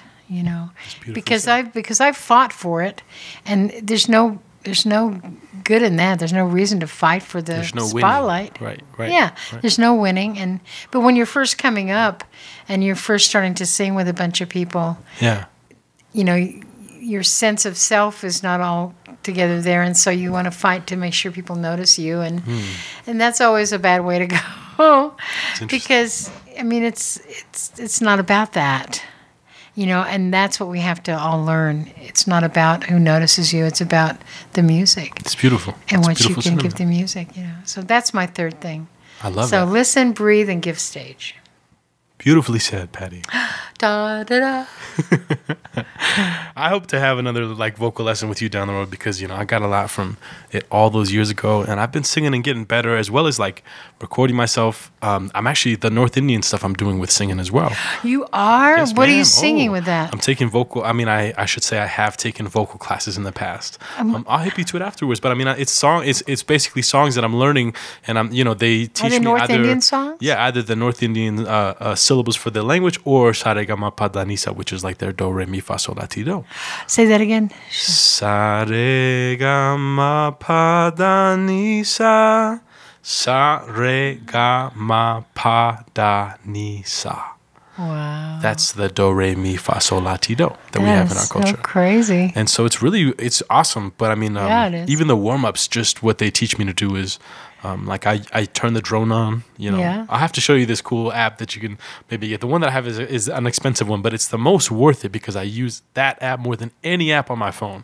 That's not, a necessary thing. And I turn on the app, it has the drone going, and then I sing. And I start with like an A or a B flat or so, and I just sing that low note. And I sing it and just let my voice open up to the low, just vibrate my resonate. vocal cords as much, as for a long time. And once that is just like in tune and I'm able to truly match the pitch and hold the pitch, not waver in any way or adjust, once that pitch is there, then I go from there. That's a great exercise. It's been so amazing for me. I got to do it more often. That is one thing I do a lot when I'm driving. Talking about how you practice, because I sing a lot when I drive. Especially on my way to my gigs that I have to sing on. Yeah, sure. Yeah, exactly. Or the morning that day, if I'm smart enough to think ahead, I'm like I'm prepared. I wake up and I have breakfast and then have some water after my coffee, and then I start singing in the car. But that is definitely influenced a lot of being able to just find keys that are better for me too. Sure. Because then you find out where your best range is for songs, and when things get up high, if you don't have to, for me, squeeze your butt cheeks to get those high Fs and Gs. So that's when you breathe more. You're right. But that extra, pressure of the breath definitely has something to do with squeezing the buttocks a little bit, I love finding all this about you. I'm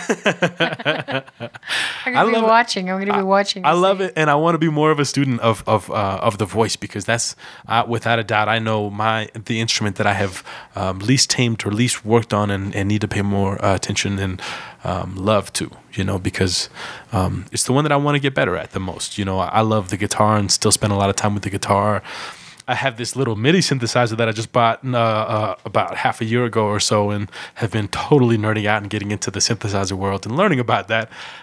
It's funny because I had a podcast the other day with the wonderful poet laureate, first poet laureate of the city, who's now working for the mayor's office, Hakeem Bellamy. Oh yeah, he's something. Amazing guy. Yeah. And in the podcast, we talk for 2 hours and 40 minutes or so, and he tells me afterwards, it's the mayor's gonna listen to it. You got to bleep them out, and so I'm being creative and using this synthesizer to bleep out all of the bad words that shouldn't be in there and stuff. Usually I don't do that, but it's fun doing all these other things outside your instrument, and doing that with the voice definitely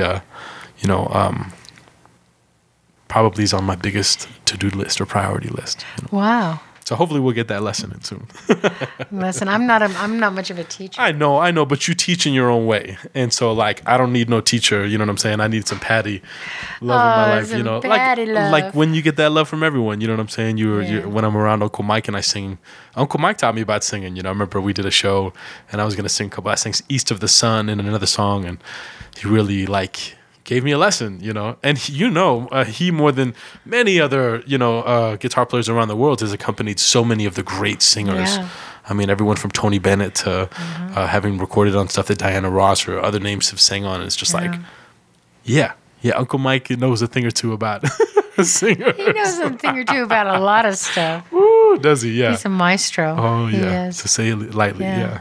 We have so many of them here. It's amazing. And I look forward to keep doing this podcast to kind of retrace the Jazz of Enchantment and make another Jazz of Enchantment trail through the other gems and all of the gems that are now here right now today. Yeah, good. That's good. Our city and our state, Yeah. Yeah. Definitely. It's amazing having you on, Patti. It's amazing that you wanted me to be here. Are you kidding me? Not only did I want you to be it. here, but I look forward to having you on the next time you come on down the road, whenever that may be. Well, we can do another one for sure. Absolutely. We've always got more story. I mean, I'm sure we can leave this thing going all day and get hours and hours and hours of stories. Oh my God, did I say that? Oh my God, did I tell you that? Take it off. Bearing it all with Patti Littlefield. Excuse me, Patti Littlefield. Pally. I know. Did you start calling me that? I don't know. I can't remember how that started. I was just going to ask you that because that started, I remember, when you were working over at the Outpost. But I think it was a name maybe even that you said, and I just started using after that and would be like, because some other of my friends call me Pally. There you go. Yeah, and I kind of dig it. I think it's kind of cool. The Littlefield. Because I am a pal. Awesome. I am a pal. I love it. I know. So it's pretty funny. It's funny. And so are you just podcasting singers? No, not at all. The podcast is called Art Talk Music. Yeah. So you know who you should get on here? Yeah, tell me. Mel Minter. Oh, I've already talked to Mel about it. And he's like, what am I going to say? He's like, come on, Mel, are you kidding me? It would be a great show. So much to talk to you about, man. It would be a great show. Yeah, Mel is someone who I've admired and been grateful for. And as he calls me, a hobnobber. I've loved hobnobbing with him over the years because he does and his so dear wife, much. Melissa. Oh my God. Not only does he do so much, but he's still so active. He's still such a supporter and an honest mover of the needle here in town because his articles directly have affected my shows. And the show that we did with Uncle Mike last month, and all kinds of stuff. Mel Minter is amazing. I look forward to having him on. I want to have Matthew Finch on talking about talk and broadcasters and stuff. That's a good thing, yeah. I know him from back in the day when he did these ALI videos for me over at the North Fourth Art Center. But and you should have Tom Goralnik on. Oh, you better believe it. Yeah, there's literally, Patti. I see myself. This will be podcast either number 5, 6, or 7 or so that comes out with you, and I look forward to doing into the 1,000+ podcasts because the conversations I'd like to have with everyone who I just feel like lives in that creative sense, like. That definition is so broad. It doesn't have to define just musicians or just these creative types. The other day, talking about the word talk in Art Talk Music, the gentleman that I just had his podcast released today on Monday, August 13th, is a guy named Jake Daniel Feinberg, who's out of Tucson, Arizona, and is a prolific interviewer, Patti. This guy's done up to 3,500 interviews with names from Pat Martino to Mr. Rogers to doing stuff with, names you wouldn't believe. It was an honor to get him on the podcast and just talk to him about his broadcasting life. And the other part of it is art and getting artists who just do art, or even musicians who are artists as well. There's this guy named Losipe. I got JD Sipe is his name. He's a bass player. He's also a folk artist. I'm going to have him on the podcast as well because he speaks to what this podcast is all about, which is the creative side and tapping into the deepest of it, which my album is about, which I gifted you, which is synesthesia. Right. And guys like that who embody that, who he's been a painter his whole life and is a musician as well. Wow. Or a guy like Jim Deaton, who's a painter and a musician as well. Or the guys from the Pleasure Pilots in Santa Fe. Yeah. Jeff Sipes. Yeah. I mean, there's Sipes, I believe, that's the guy who I'm referring to. Yeah, I Jeff, think it is too. Yeah. JD, he's a bass player, right? Yeah. Always dresses so cool. Yeah, and he smiles all the time. That is the guy that I'm talking about who's going to be on the podcast. And he does amazing all bass this player. beautiful folk art. Amazing stuff. He's got his work up right now at Mariposa Gallery. Right, that's him. And I believe that this podcast will be out while that's still out. So please go check out his work. I look forward to having him on. But I mean, the podcast is open to have conversations with, honestly, to be honest, anyone who I find interesting or inspiring in some way. I'm going to have the gentleman who wrote the book and did the actual studies on DMT and cool. documentary and stuff that was based on his studies. I'm going to have him on the podcast as well. Good. I just want to, bust down the door of having conversations with everybody. There might even be some in Spanish. Well, I think there should be. Why not? It's like I spent a lot of time in Spanish-speaking countries with a lot of amazing people that like translating would be fine, and there could be a double episode. One of having it all translated in English and then having the raw conversation in Spanish. Right. Right. But I yeah, love it. Does that answer your question? Yeah. Did I have a question? Did I ask a question? Yeah, you were just asking me if I've only had singers on until now. Oh, okay. Haha. Yeah, right. Yeah, it doesn't matter. Like one of my favorite singers is coming on today, and so Hillary Smith. I love great her. Yeah. Hillary Smith. That's right. You, as I told you before the podcast started, two of my absolute favorite singers in town. Yeah. Singers that have changed my life, not just from hearing y'all do your amazing thing, but also working with both of you and having the opportunity to learn about how to be a better musician and supporter as a guitarist to a singer, but also just, being an artist, as both of you guys are upon yourselves, and teach me to be a better artist to my own self all the time. Yeah. So. Yeah, she's great. There's a lot of fantastic singers. I'm also going to have Vicente Griego, the amazing flamenco singer. I'm looking forward to having him on. My friends that I told you were coming in from New Orleans, Willie Green, the drummer, whose band it is that he's bringing out, is going to be on the podcast. I mean, it's. I'm trying to have it as often as I can, and trying to put out, if I can, 1 to 2 podcasts, maybe even 3 podcasts a week, and eventually, Patty. So when you come on the next time, have it live. So I have these little GoPros and these cameras that are all connected to this and the video thing, so that it's going live directly to YouTube all around the world. That'd be great. Yeah. That'd be really cool. Yeah, I'm excited. Well, you should be. I like everything that you're getting into. Thank you, I'm my dear. loving your creativity because you're not just, you just keep growing. You keep growing, and you keep reaching for another star, Yeah. And you'll grab one and it'll hoist you up just a little bit, and you'll reach for another one and you'll just grab that and hoist up just a little more, and and you'll find these new vistas to explore, Yeah. It's really cool. And now you're doing this podcast thing. So it's pretty interesting.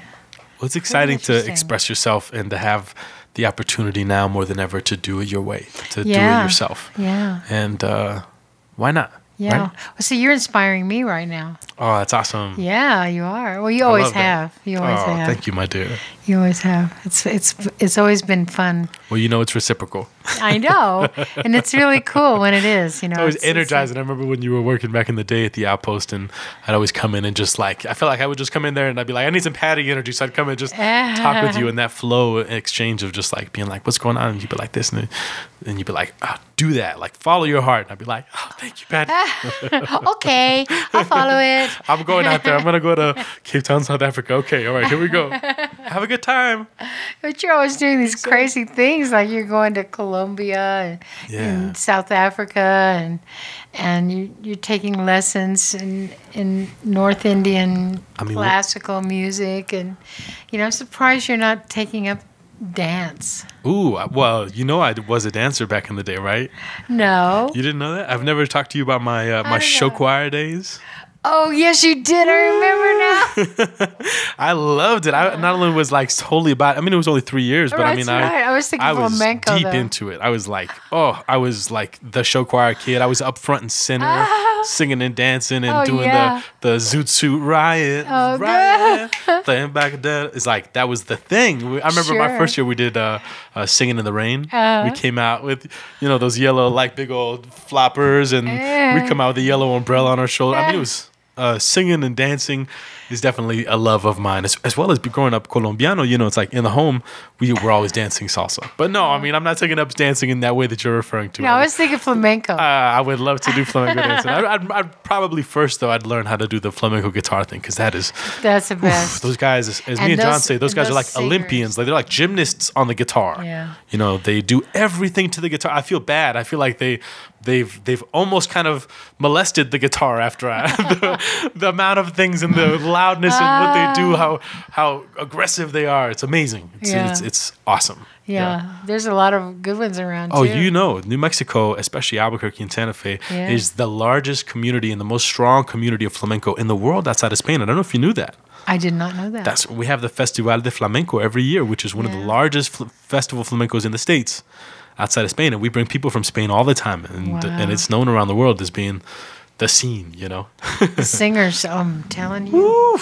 That guy Vicente, I can't even wait to have him on. He was starting to tell me the history, Patty, of flamenco and how it was formed with all of the elements it was such a powerful story. I won't even give it justice by saying it now, so I'm not going to, but the different arts and the different expressions as you see them when you travel around the world are so inspiring. And why not jump into those pools for a little bit? You know what I'm saying? It's like, yeah, absolutely. Not only are there no rules, Patti, as you know this, but there is no boundaries as to where you can go in this world, for the most part. You know? That's true. So that's why it's important to be doing it at your age while you still can. And thank you for having people like you around my life. I mean, I remember, viscerally my high school teacher, who's also my soccer coach, very inspirational guy, Matt Talmadge. He gave me a book by Wynton Marsalis, and still have that book, Letters to a Young Jazz Musician. I recommend it to anybody out there listening to this. The message that he gave me, though, when he gave me that book was, get out of here. Yep. When you graduate, make sure you get out of here, because if you don't, you'll get stuck here. Mm-hmm. It's the land of enchantment, but it's also the land of entrapment. He didn't say that part, but I'm just putting that on there. Yeah, but that's where it comes from. He was right to what he was saying, but luckily, I didn't have to do that entirely. Like, I was able to go out and spend some time out and go and see other parts. But now I'm able, with my father's help, to be able to travel all over the country and all over the world, doing things that I love. Yeah. And still getting to see all those places and still growing from learning about myself as you do when you travel. But then from that, coming back and regrounding the whole experience and regurgitating it, digesting it, as I get home and figure it out in song or in art or in conversation as I talk to people when they travel, or inspired when they travel. Right. I just had I should say, I just finished editing in a podcast that's going to come up tomorrow or Wednesday about one of my friends from high school who's not a creative person in the sense of what creativity is perceived to be, but he defines the art of travel through his experiences in his perspective of needing to get out sometimes. And he'll just go to India, and went to India to go meet his cousin for work, and then ended up not meeting his cousin at all. And just going and experiencing, learning about himself along the way in the 2 months or 3 months or 4 months that he was in India. And going to New York and figuring out how to live on someone's couch and ride the bikes and give bike tours in City Park to make a living. And then going to Southeast Asia. He just went to Southeast Asia not too long ago and broke his arm on a motorcycle that he had bought in Vietnam when he was in Laos, but so he had to come back. But I mean, the stories of someone like that is that's amazing conversations, and it inspires us. Sure. And so those kinds of things, I think we all have the capacity to do, and we have the ability to inspire ourselves. Right. And I mean, not too long ago, I think it was earlier this year, maybe it might have been last year, that you were in Texas and you were doing a theater production. Yeah, it was and I'm 2 sure, years ago. I'm sure, I can't remember if that's what you were referring to earlier when you said about some time in Texas near a lake, but it's amazing getting to recharge your batteries by going out and doing something like that. It is. And all of this stuff takes the first step. Having the courage and sometimes just the faith to take the first step away from what you know is safe. Yes. And what you know is as yours. Yeah. And if you can take that first step, then in tarot it's the zero, the fool card, because it's like the fool is stepping off a cliff, but he's perfectly safe. And it's a great card to pull, because the world is your oyster, because you don't know that it's not. Yeah. And so you make it yours, but you take that first step. You got to leave. You got to separate yourself from complacency, and that's where the art starts spiraling up, How beautiful. Like DNA. Yeah, kind of. Yeah. And it's like your friend who's the traveler, that's his art. That's right. That's his art form. And it's he's a poet in his perspective and his outlook. And so experiencing that as well as sharing that, because all of us have that desire. I mean, and we talk about it in that podcast. We reference that people all the time see you after you get back, and they're like, "Oh, I wish I could do that. I wish I could go out and go to these places." And I mirrored that every time I come back from New Orleans. People are always like, "I'm dying to go to New Orleans for years," and I'm like, "It's not that hard. Just put gas in your car and keep driving east, through Texas and into Louisiana, and you will get there." and like save up some money. Like it's not that hard. Like all of us spend money on so many things that we don't think about it being within grasp to go and experience those things that we desire, you know, and that we dream about. We're like, I dream about going and having some beignets at the Café du Monde in the French Quarter, and it's like, go do it, because it's not that far away. You leave today, you'll get there tomorrow at some point. You can go have them late night, sit by the Mississippi River, and watch those steamboats or the boats, you know, the ferry boats move. But that's why it takes the first step. You're right. You know, and it doesn't matter how many first steps you've taken, you know, either. Every time you do something, it's like the first time. I think that's like songwriting, right? Or like composition. It's the first, you know, time every time you get back into it. It's not like, oh, I take what I have from the experience, the courage that I had from the other experiences. It's like, no. This is new. This is new, and you are faced with another cliff. You're worried about having to jump off of elegantly or like, freak out as you fly down it, right? Or we judge things, you know, or we think that we won't rise to the occasion. It's like writers say, if you want to be a writer, write. And it doesn't matter what you write. Just get into the motion of it and just do it. And pretty soon, it will shape itself, you know, because you've got to be powerful. The tool. Do it. Do it. I don't know if you know that book, The War of Art by Stephen Pressfield, but it is an amazing, amazing book that speaks about that. It speaks about the resistance that is every day, where you're just like, I got this thing. I got this thing. It's like we always create more resistance. You know, either we have a job, and the stronger you get towards it, it's like the more things come up, right? Yeah, exactly. You know, it's crazy. It's like all it is just sitting down and doing it. And he's a writer. He wrote, one of his famous works was the Legend of Vagabonds, and or whatever that word is, or that movie is. But he in the book just describes the war that art is, the war of that resistance with any art. And that's what's so beautiful, is you read it and it doesn't just speak about writing, but it speaks about the creative process of creating. And so it's just about sitting down every day. And by sitting down every day and creating a ritual out of that, a ceremony of that, you are creating that space for the muse to visit you.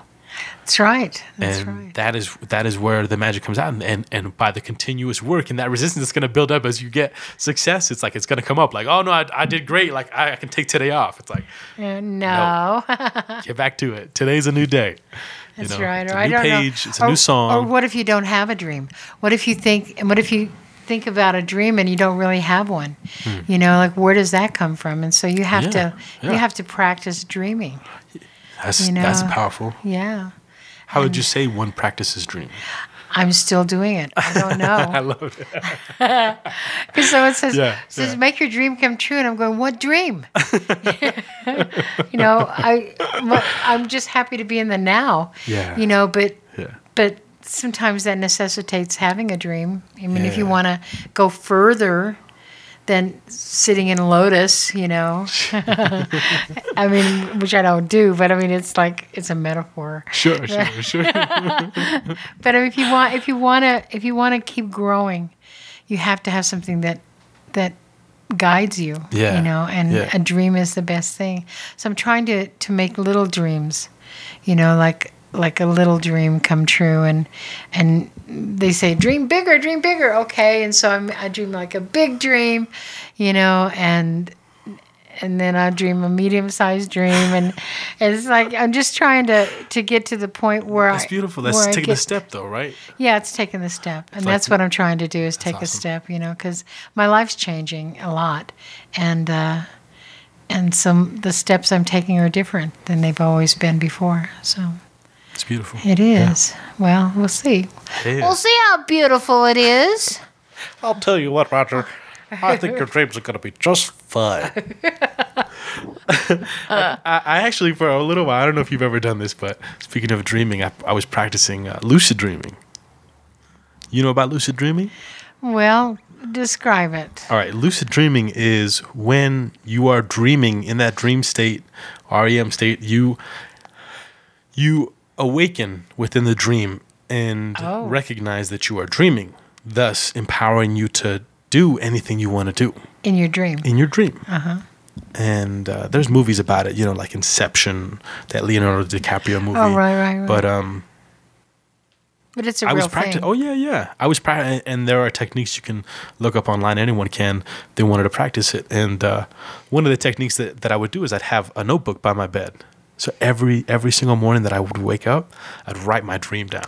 And see, that's a very important thing to do. It's an exercise because you're retrieving the steps, because everyone knows the farther the day comes on, the less you remember about your dream, you know? And then when you go back to read them, oh, that's crazy. It opens up a whole new vista. Also, and then you're just like, what the heck was I thinking? Because when you dream so much and you write so many things down, you're like, what? I was thinking about this family friend of ours at the mall, and a friend of hers was ice skating in a place where you couldn't ice skate. It's like, what? You know? Yeah. But where I'm getting at with this is that the practice every morning of retrieving and retracing your steps of the dream, first of all, makes that connection more vivid, or like allows you to start getting better at flexing that muscle of remembering what your dream was.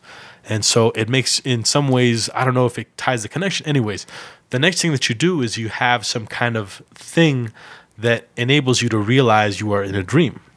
And my thing was I would walk into any room, or when I was in a dream, I happened to be in a room where I'd try changing the lights, turning the lights on and off, and the lights don't go on and off. They're just on. And the second that I was able to do that and realize that the lights are just staying on, you were in your dream. I was in. Oh, wow. I was in. That's very cool. I remember like flying in my dream, you know, like in a weird way, like I was sitting on a genie blanket, but just like crossing my legs, almost like in Lotus, and just like zooming up to the ceiling and just like forward and like, you know, dashing along the lights and the ceiling, you know, fixtures and stuff. It was just like, yeah, it was amazing. But what became exhausting for me, and the reason I kind of stopped it, is because since you are dreaming so much, and since you're making this strong correlation to your dreams and thinking about your dreams throughout the day, since you've been writing them and you go back and read them and stuff, sometimes the line of reality and dreaming gets blurred because you see people who you see in your everyday experiences, and you dreamt something happening, and then in the real world, when you're experiencing time with them, you recall, was that real? Did that actually happen? Or was that a dream? And it exhausts you. You know, I mean, it's a wonderful thing to be able to sleep and look forward to go. It was one of the first times, not to say I don't look forward to going to sleep, but I was looking forward to going to sleep because I was like going into dreamland. Yeah. It was so enticing, you know? But it was a trip, you know, and it exhausted me because I was tired of that feeling of like, oh snap, did I, you know, it was like, I think my second to last year in university, and I remember just having all these people in choir that year just pop up in my dreams, and then see them and just be like, oh God, did I say that? Or should I apologize? What happened? You know? Yeah, so really I stopped it. You know, I stopped. But it was a powerful experiment. There's a lot of different techniques and ways that you can go about it. But if anyone wants to try it, I recommend it because. That's a cool way to start dreaming. Just don't overdo it. Don't overdo it like anything in life. Or if you do, then just have some kind of way to, to balance it out. Right, you know, I don't know how you can, but hey, good luck. Yeah, good luck. It's like out of body experiences. Hey, it's like psychedelics. It's like, you know, you just tell your friends good luck, you know, because at the end of the day, you can only tell them so many things. The most basic, you know, message that I've helped tell people is just like, just open and accept it, you know, and like choose love, not fear. Yeah, there you go. Because but it is a choice. It is a choice. I mean, and when you start choosing fear and you start going down that hole, it just snowballs down. And so how you get out of it is just finding a way to reconnect with love. And so someone close to me the other day was tripping on acid, on LSD, and and I was checking up on them every once in a while, and really what's funny is they called me first and were like, hey, I'm just checking up on you, and I was laughed. I was like, I'm supposed to be checking up on you, you know, and I was like, how are you feeling? You know, it's like starting to see things, you know, it's starting to get interesting, you know. And that all of a sudden I just sent him a song, a CD that is broken up into 2 clips on YouTube that is of Ali Akbar Khan and Pandit Nikhil Banjari, who's an amazing sitar player, Sarodan sitar. And it's music that I have personally tripped psychedelically with, using that as the music through my sound, using that as my soundtrack. And so I sent those 2 to my brother. My brother, I threw him under the bus. I'm going to have to bleep that out. No worries.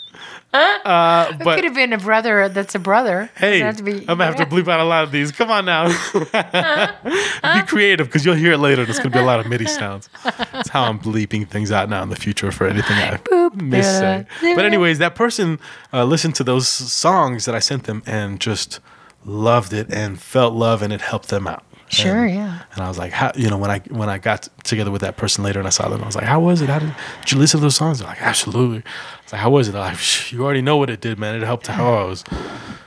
And music does that, right? Well, that's why Ravi Shankar was so big in the 60s. It's funny. Because- Yeah. Yeah.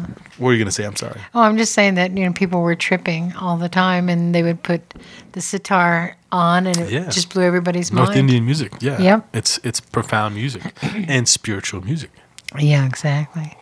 And it lifts you up. There's spirals. Yes. Yeah. The music is very, very uplifting because it takes you through this long journey. The alap, to start the music out, is a slow, improvised, like song or, time, a lot of time that is without the percussion, the tabla. And then the tabla comes on when the song comes in. Mm-hmm.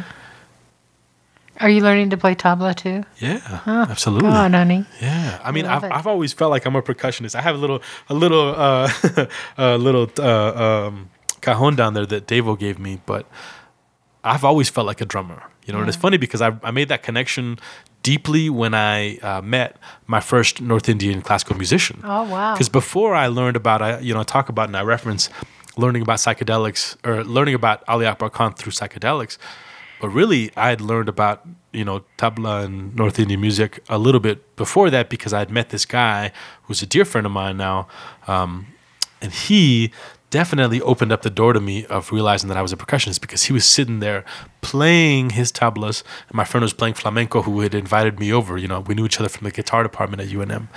And I came over and was playing my jazz guitar with my polytone and playing some stuff. And I just loved what he was doing so much that I just let my friend play guitar and just started banging on the thing next to him and just like, it was amazing, know? Yeah. And so that friend opened up that door for me. And so absolutely, when I went to the school, I was like, they're like, which class? I was like, tabla. I want to take, I want to take this class. I want to take vocal class. And I took an instrumental class. Good. And so I took about 4 or 5 classes my first semester that I went there, which was a lot, but it was amazing. Yeah, but it's what you wanted, for sure. It was your dream. It was my dream. I know. Yeah, and now it's my reality. Yeah. I've always felt like a percussionist, too. It's interesting. Always played tables and the car. The beat, the heartbeat we've all got is like our first drummer, right? So it's like we're all drummers and we're all singers, right? Right. Yeah, we are. Yeah. And it's the truth. Even if you think you can't carry a tune, you're still a singer, I think. That's right. I totally, agree with that. Even though sometimes you hear some people and you're like, that person's really turned up. But like we were all singers, we were all artists, Yeah, we're all happy. I do art festivals with my dad all over the country, and I hear people come in the booth all the time that say, I wish I was creative. I wish I had some talent. And it kind of breaks my heart a little bit. And I always have this discussion. I always open that discussion then with them of like, I think you are. Like, I think all of us have that in us. Like, you forget about it, but all of us were kids in a kindergarten or preschool class where they put some colored pencils and some blank pieces of paper in front of you, and all of us had to do some stuff or fill in this, these outlines of whatever it was and be creative like that. And so we all have that capacity within us. It's just about what you were talking earlier about doing it. Yeah. And so like, I don't know, that breaks my heart when people say that, but it's like truly like we've all got the capacity to do. Well, that's where the self-judgment comes in too. Sure, you're right. It's like, you're right. Because I've always wanted to paint, and I've painted a few things, and it's like, okay, well, maybe not now. And I had that experience with painting too. Yeah. And then you keep trying. I've been going to these little things they have at restaurants. Yeah. Where you pay a fee and they give you a picture to paint. And they give you some wine as well? Yeah, well, you drink wine. And so gradually, the things that I painted have gotten a little better, That's awesome, though, Patty. Yeah. I'm better at sculpting than I am painting. So, really? Yeah, but I always want to do art like that with my hands. Speaking of sculpting, you made me think about something as you were talking about this place you went to with the wine and the painting. My oldest brother, who's living here with me, he just came back from living in Colorado for about 2 years. And when he was living there, he was working at the metal foundry where my father casts all of his bronze sculptures. Oh, wow. And so my brother had the amazing idea of doing kind of the counter to what is wine and painting. And he created this thing called beer and bronze. I love it. And so I you love pay it. $25 to go do the class, and it gives you a beer as well as a ball of clay. And that pays for you to, in the class you experiment, you do this, you just kind of work on your skill a little bit. And at the end of the class, he allows everyone to just kind of create whatever they want to. And he makes jokes about no penises, no nothing, nothing sexual. And then once everyone's done at the end of the class with whatever they want to have done, they hand in to my brother, and he takes it to his foundry, and he casts it in bronze for them to pick up 2 weeks later. Wow. In bronze. Isn't that amazing? That is great. Yeah, so it was an amazing idea that he did with sculpting and stuff like that. But I mean, that, like what you're talking about, it helped people find that within themselves. Sure, yeah. And like, I encourage people when I hear about people doing that, because I had that experience too, like I was saying earlier about trying painting and being so fresh. I remember I tried painting one time. Not that I hadn't tried painting before that, because I've always loved colored pencils and crayons even. Yeah, me too. And markers too. Those are my favorite. Like I draw designs, really complex designs, and then kind of fill them in like a, color me in. But this occasion, this one night, my dad was out of town, and I grabbed one of his very small canvases that I knew he wasn't going to use anymore, because he didn't really make paintings that small. And I started painting with his oils, and use his brushes and everything, and started painting something and kind of turned it into something else, and added some more paint to it, and it started turning into something else. And I was just like getting so frustrated that I just eventually got so mad that I grabbed it, put it down on the ground, and punched a hole, like kicked a hole. I just like literally broke the canvas because I was so angry about the experience of like trying to put a little bit of color and it just eventually looking like poop, you know?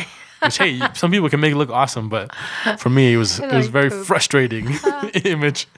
And I just, the only way I combated it was by breaking the image. Oh, but now I love it. I mean, now I've gotten back in touch with it, but how I do it now is by like finding a way that has worked for me, which is like basically like learning a style of someone's, and just practicing that style. Yeah. And what's amazing is now I've been painting a couple of pieces now for over a year, and I've gotten comfortable enough with my painting that I showed some of my painted sculptures in the show that I did a couple of weeks ago, and that baby found a new home in Santa Fe. Oh, wow. And so it was wonderful to like have the connection with like always loving something, because painting, like colors, have always been my favorite part of my father's artwork. Yeah. Growing up around sculptures and paintings is like the colors always caught my eye more, Yeah. It's like you see a bronze sculpture, especially then, because he wasn't doing these, beautiful marble-like finishes on the bronze that make it look like something that it's not. But the paintings were just where the magic was. Yeah. And especially not just his images, but his backgrounds, his landscapes. Yeah. And so I encourage people, whenever they're like, I'm doing a little bit of painting in a class, or I'm just messing around with watercolors, I'm like, that's amazing. Or when they're doing acrylics or oils, like, it's amazing. Was it acrylics or was it oils that you were messing around with in that class? Do you remember? Acrylics, yeah. Nice. Nice. I've always wanted to be a welder, though. What? Don't tell me that, Patti Littlefield. You are just a couple feet away from a welder. Come on now. To weld sculptures. Tell me about it. Like just pieces of metal, and stick them on each other. And come on now, Patti. You're talking my game over here. This is what I love to do. I know. But, that's something that's always appealed to me. I've never done it, but... Not yet. Not yet. That's truth with everything. Good thing that you know someone who has a welding system and a place and everything like that, huh? That's right. Oh, who knows? Who knows what we'll get into. I'm not saying, we're just saying, who knows? Maybe on Patti Littlefield Part 2, when it's all live and everything, we'll come back and we'll show off her sculpture that she made or something. I'm not saying, I'm just saying. I know. You're just saying. Who knows? That's funny though. God. That's so cool, Patti. Like, why welding? Like, what's up with that? I don't know. Yeah? I don't have a clue. I like the idea of melting metal. Yeah. And making another form of it. It's like creating a different form, which is what all art is. I mean, it's what you're doing. I like pottery too. I like sculpting and pottery and stuff like that. Yeah. I'm not bad at pottery. I can kind of do that. It's such an experience with pottery because you're always working with that circle, that table, that winding, swivel that just. I've never done that. I've done just. Just pinching it. Nice. Or Sculpey. Ooh. Tell me. Like Christmas ornaments. And then Really? you sculpt and then you bake them. What? And then paint them. Oh, come on now. I would love to see a Patti Littlefield line. Come on now. I can already see it. She got the ornaments. She's got the paintings inspired by wine. She's got these welded figures that look like, I'm not going to say it on air. No, just kidding. That's so awesome. Who knows? Patti. I know. It's like you can do anything. That's what I love about this is like you like within a conversation, you know, and within a podcast, you can learn so much about somebody that you've known for so many years. Right. You know, and I look forward to doing that with so many of my friends on the podcast, but like with people that, you know, that I thought I knew a lot about in a conversation like this, it's like, I don't know. I also love podcasting because the art of conversation is so lost. Like, how often do you sit down with somebody and just converse with them? Yeah, you know? that's true. Not look at your phone, not have your phone distract you, or even when you go out to have dinner, it's like such a drag that I myself do it all the time. You know, just bring my phone out and just have that comfort blanket. You know.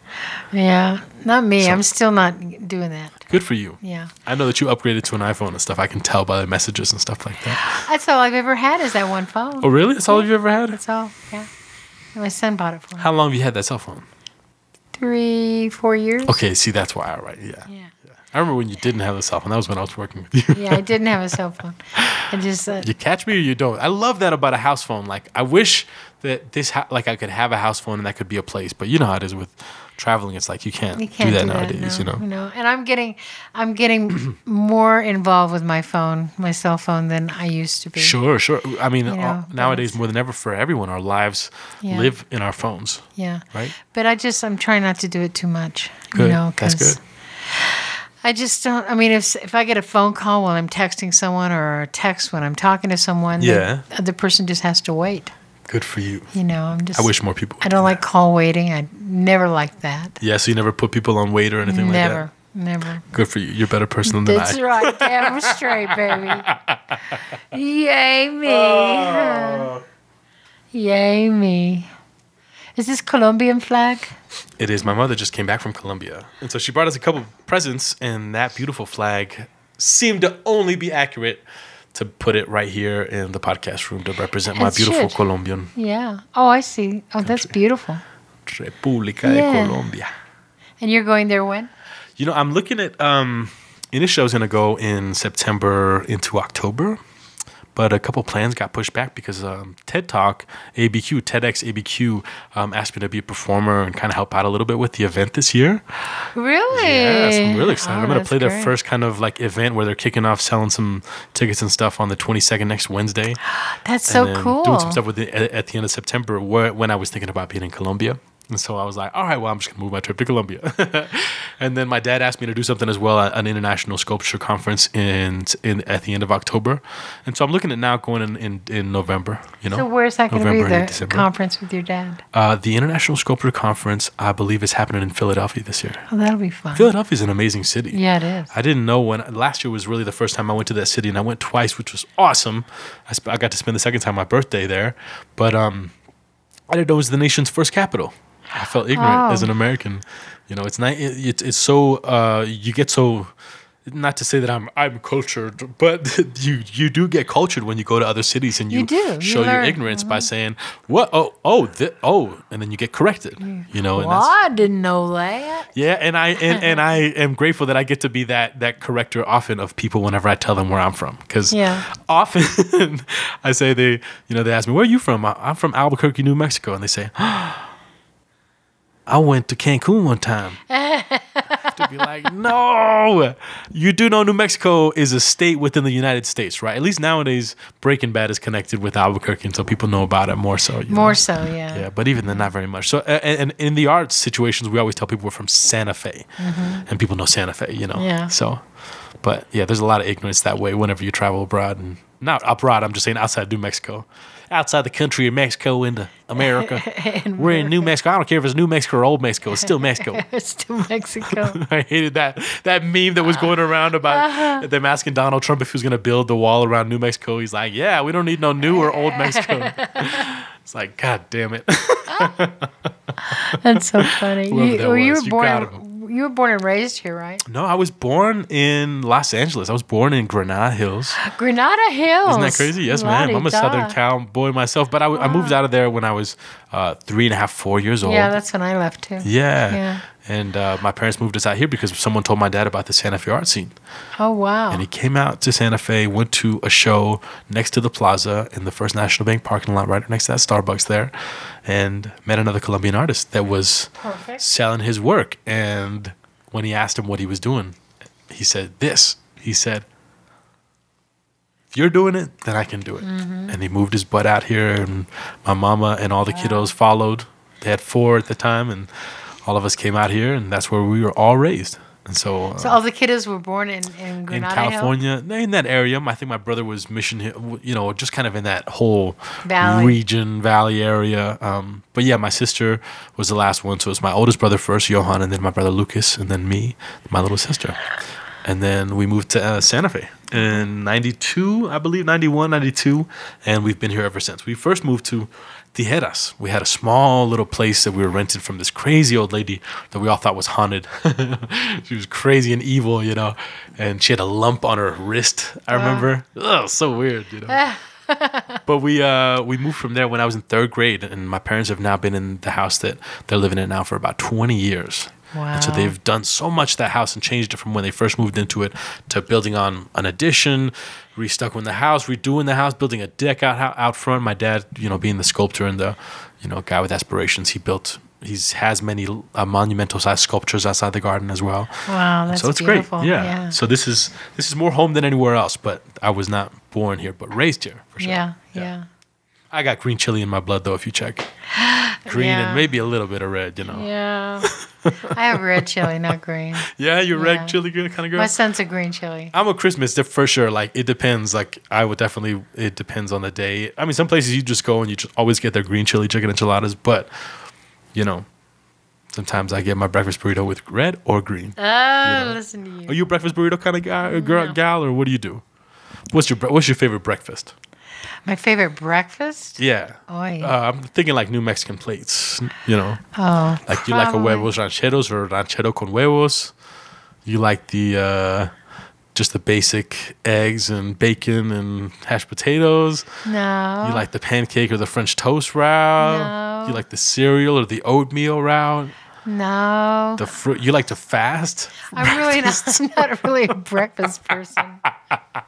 Coffee. So you fast. There we go. Some coffee and cream. That's all I need. That's all I need. And a cigarette, baby. No, I'm just kidding. I don't smoke cigarettes. I used to. Yeah? Yeah.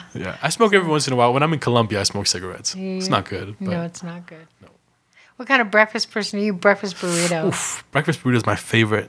I've thought about doing a video series, Patty. Of what? Where I go around to my favorite breakfast burrito places in New Mexico and do a series trying out their breakfast burritos and having like a pot or a conversation or something like that, or just like doing something with somebody there and having their breakfast burritos, because that's my favorite thing. I don't have it anywhere outside. Like, if I leave New Mexico, I always have a breakfast sandwich.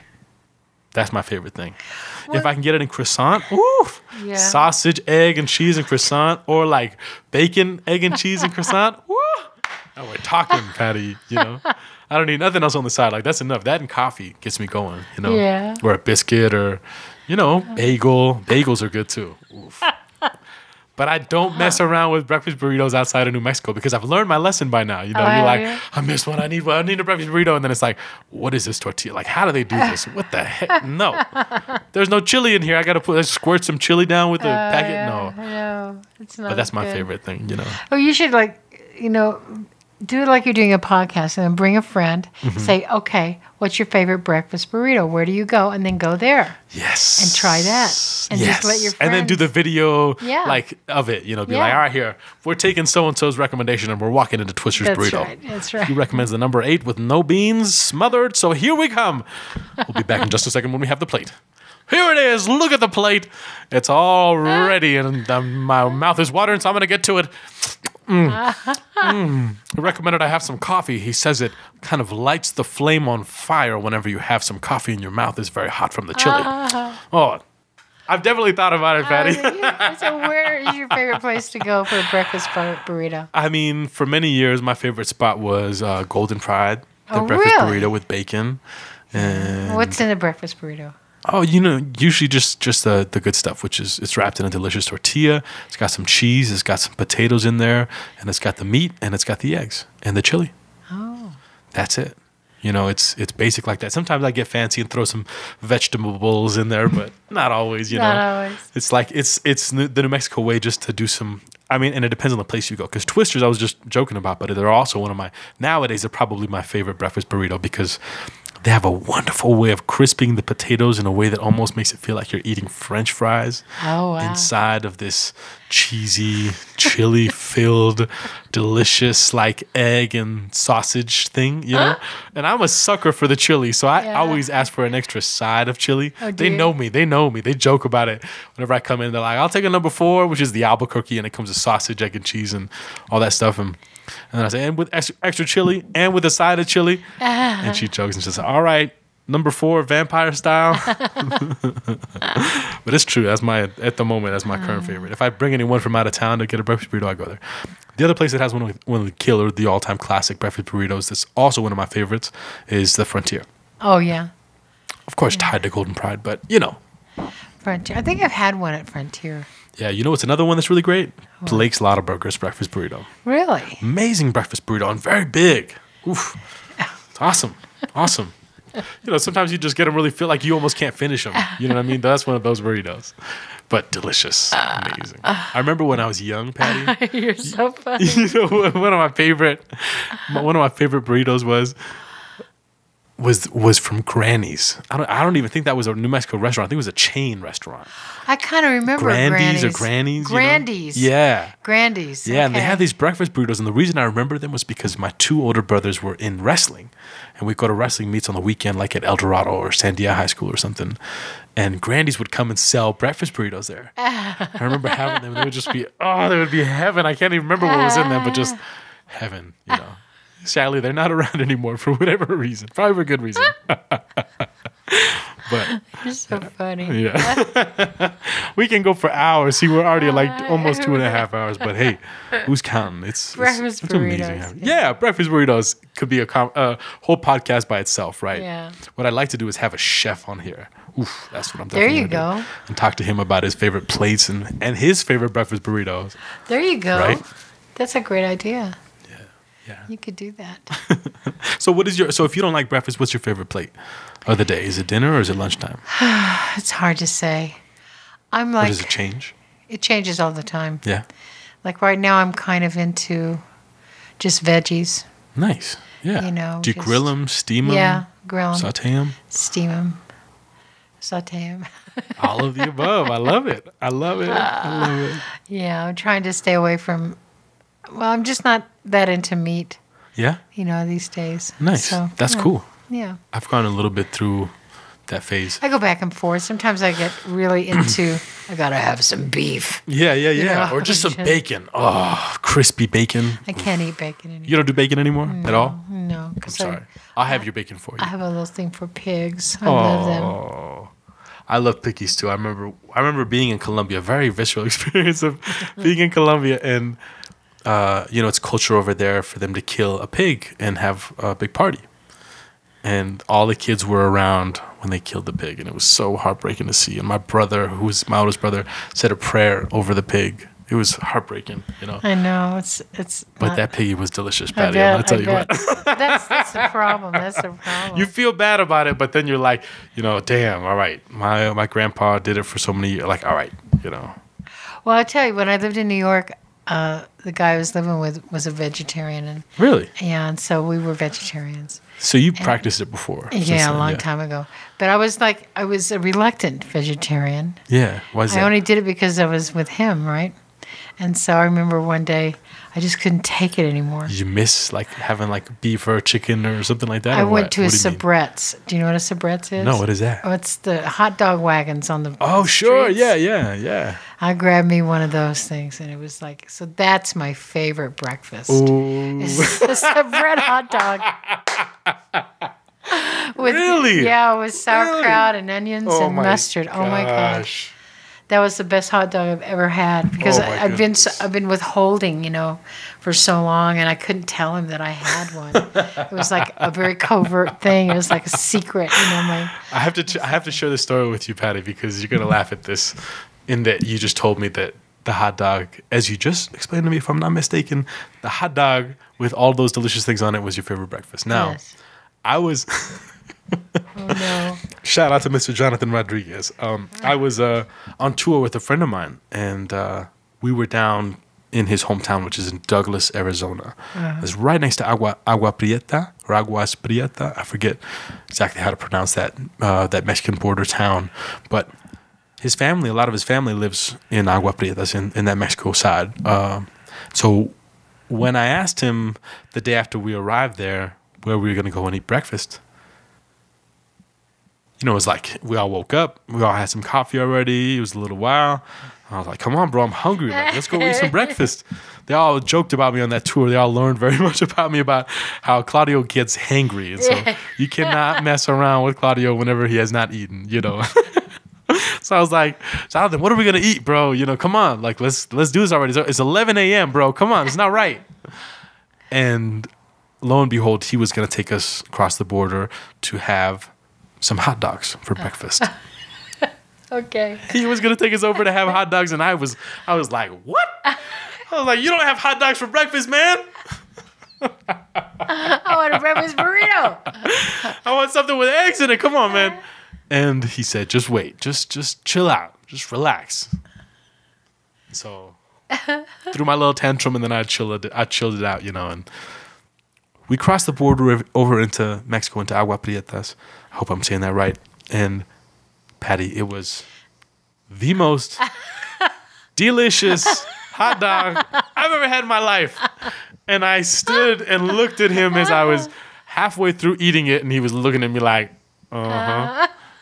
And you was complaining. He's like, I have another one, please. Because as you're talking about, they've just put everything on that hot dog. And when you dress it up like that, it just becomes a full meal. Yeah, it does. Yeah, it for sure does. Anyway, I just had to share that because what are the there are no coincidences, by the way. No. What is the coincidence that Patti Littlefield's favorite breakfast is a hot dog? And that is also this amazing drummer job. Yes, you're right. A hot dog from New York. Yes, you were talking about a different kind of, and I got to go try that for breakfast. So next time I'm in New York, which will be in September, we're doing a show in Gracie Square in Upper Manhattan. Good. They have like umbrellas. Oh, yeah. Blue and yellow umbrellas. Blue and yellow spot. But I don't know if they're still as good as they used to be. Wow. And, partially why I loved it so much was because I hadn't had any meat in so long. Oh, sure. So what you're saying is go vegetarian for about 2.5 weeks. Yeah, months. Before you go to New York. Oh, months? No, I can't do that, Patty. No, I'm sorry. I cannot experience it like that. I love you, but maybe next time. It was just, one of those things. I think I went a month without eating meat or so. That was about the longest that I went. And I lost a lot of weight, not from not eating meat, from eating much healthier in general and taking all the crap out of what I was eating. Not to say that meat was crap or anything like that, but at that time that I was making that health change, and when meat happened to not be in my diet, it was like, whoa. Yeah. It's like my pants don't fit me anymore. Yeah, I bet Colombia is Oh, they pack it on for me. Don't worry. The other problem is bread over there, Patty. I don't know if you know about really? Colombia, No. but we're big into panaderias, which are bread shops. And so they have, like, literally, you can have just bread for breakfast, and it is amazing. I bet. Pan de bono, buñuelo, which are these big circle things that you eat, fry bread. It's all fried bread. It's all with cheese. Sometimes they have it with yuca. Like, it's amazing. Yeah. And arepa is another staple of Colombian plates, which is like, it's in between the tortilla and the pita bread. It's thick like a pita bread, and you not fry it, but you put it on the grill so it toasts up, and then you put some cream cheese, or you put some cheese on there, or you put some butter on there, and it's amazing. Or you just put your whole egg. They call it, what do they call it? Anyways, there's a lot of different ways to eat it, but all those breads are amazing, but definitely, chunk you up, as well as the chicharron. Oof, that's pork belly that's like when they fry it and it's just crispy enough and just juicy enough. Yes, but you will definitely put on some pounds after that, and your belt will be working hard. I got to take you to a Colombian restaurant. There's a Colombian restaurant in Nop Hill. Oh, really? Yeah, called Ajiaco. Ajiaco. Yeah. Is it good? It's great. They're packed sometimes, though, and I don't like that because Yeah. I'm like, if you guys get this busy, just upgrade, but I understand it's starting business and stuff like that, but yeah, amazing. They're great. I don't really do Colombian food in New Mexico. I should say outside of Miami, because Miami really knows how to do Colombian food. I bet. When you have Colombian food out in Oklahoma City, it's not so good.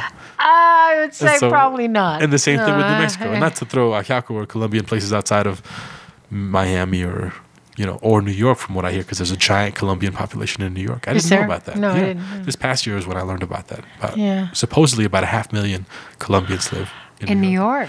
From what I understand. I looked up the census and it said something like 300,000. So I don't know where the number Wow. actually lies, but it's a lot. That's Quarter a of a lot. million in general is a lot of a race to. So there should be a few restaurants there. A few I imagine there's a bodegas. couple. Yeah. A few Colombian bodegas. Yeah. I was thinking like Colombia would be really into beef. Oh, they are big time. Yeah. They're big farm people, Yeah. And so beef, chicken, pork, all of it, It's all on the plate and they all enjoy it. Especially you get up then to the coast. Oof, they do some delicious. I'm not a fish guy because I was scarred in that I grew up in New Mexico and it's desert out here. You don't really have fish in the desert. You don't know how long it took to get here. Poor little fishy is not so. That's what I feel about tasty as he sushi was. in New Mexico. That's the same thing. It's like, Same thing. okay. I do not do it. But when I'm in a coastal town, or really when I was in Costa Rica when I was younger, that's when I opened my eyes up because I went to a restaurant. It was right on the ocean. And I was like, they're like, do you want an ocean? Do you want a fish? They just picked him up today. And I was like, yes. Yeah. I bet that was something. Yeah. But the Colombian dishes will have fish, and in their rice, they'll mix it with coconut milk. Oof, very tasty. It's like the different plates as they are. Are you in the hungry, country. baby? Are you thinking about food, Claudio? No. Did you have lunch today, Claudio? No. Just a little bit hungry. Maybe we should wrap this up. Go get a little bit of food, huh? Yeah. No. I got to head over to Uncle Mike's place. We do have to wrap this up, Yeah. actually. Well, we should. It's been really fun talking to you, darling, Patty, and spending you're some amazing, time. my dear. Thank you so You're much amazing. for coming on. I love it. It's been amazing learning more about you. And It's been and getting amazing to hang learning out with about you. Oh, man. Oh my gosh! Now I know your favorite breakfast burrito is. If you have some breakfast burrito places and you hear this, recommend them to me, please. Yeah, he's going to do a show soon. I'm going to start it, and maybe I'll have Patty as my guest. Maybe we'll do like music and breakfast burritos or something. I got to really hash out this idea better. Well, thank you for having me on. I'd love to do it anytime. It's been an absolute honor. As everyone knows, you can hear Patty's amazing voice and amazing song selections on KUNM every single Wednesday. And this coming Wednesday, That's right. I'm going to be playing something from your new album, I'm so The excited. Story of Part 1. That's right. That's right. I'm And so excited. Thank you, know. Patty. You're amazing as a supporter, as an awesome radio host, as a human being, as a singer, as a mama, Oh, as baby. an artist. I love you and I I love you value back. So Yeah. thank you same for here. being on, my dear. Thank you. Until the next time. Until next time. Bong, bong, bong. Signing out with Patti Littlefield. That was the podcast, y'all. Thank you so much for listening. As I mentioned at the beginning of the podcast, now we're going to get the wonderful honor and pleasure of listening to the great Patti Littlefield and Mark Weaver. This is a tune called Small Day Tomorrow.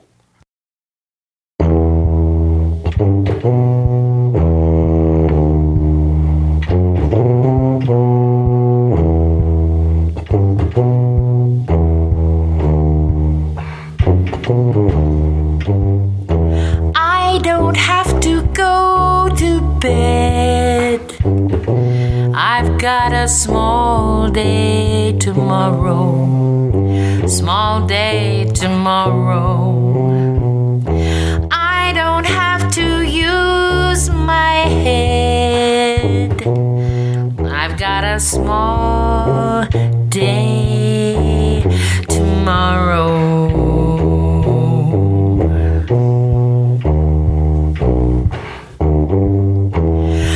I can sleep the day away,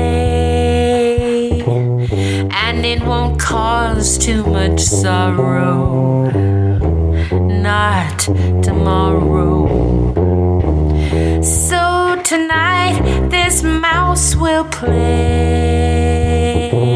She's got a small day tomorrow.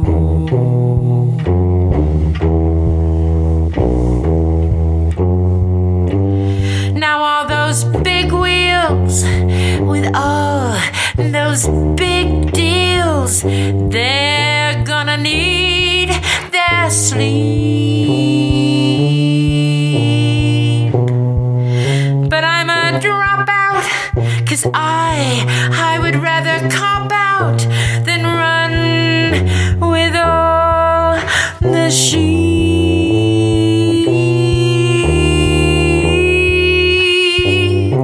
Honey child, tonight's the night. There's a car I can borrow till day after tomorrow. We can swing till broad daylight. We've got a small day tomorrow.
With all your big deals, you're gonna need your sleep.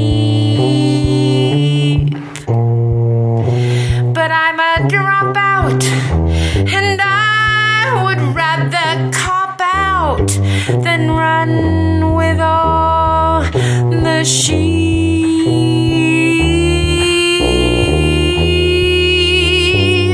Honey child, tonight's the night. And there's a car I can borrow till day after tomorrow. We can swing till broad daylight. We've got a big night and a small day.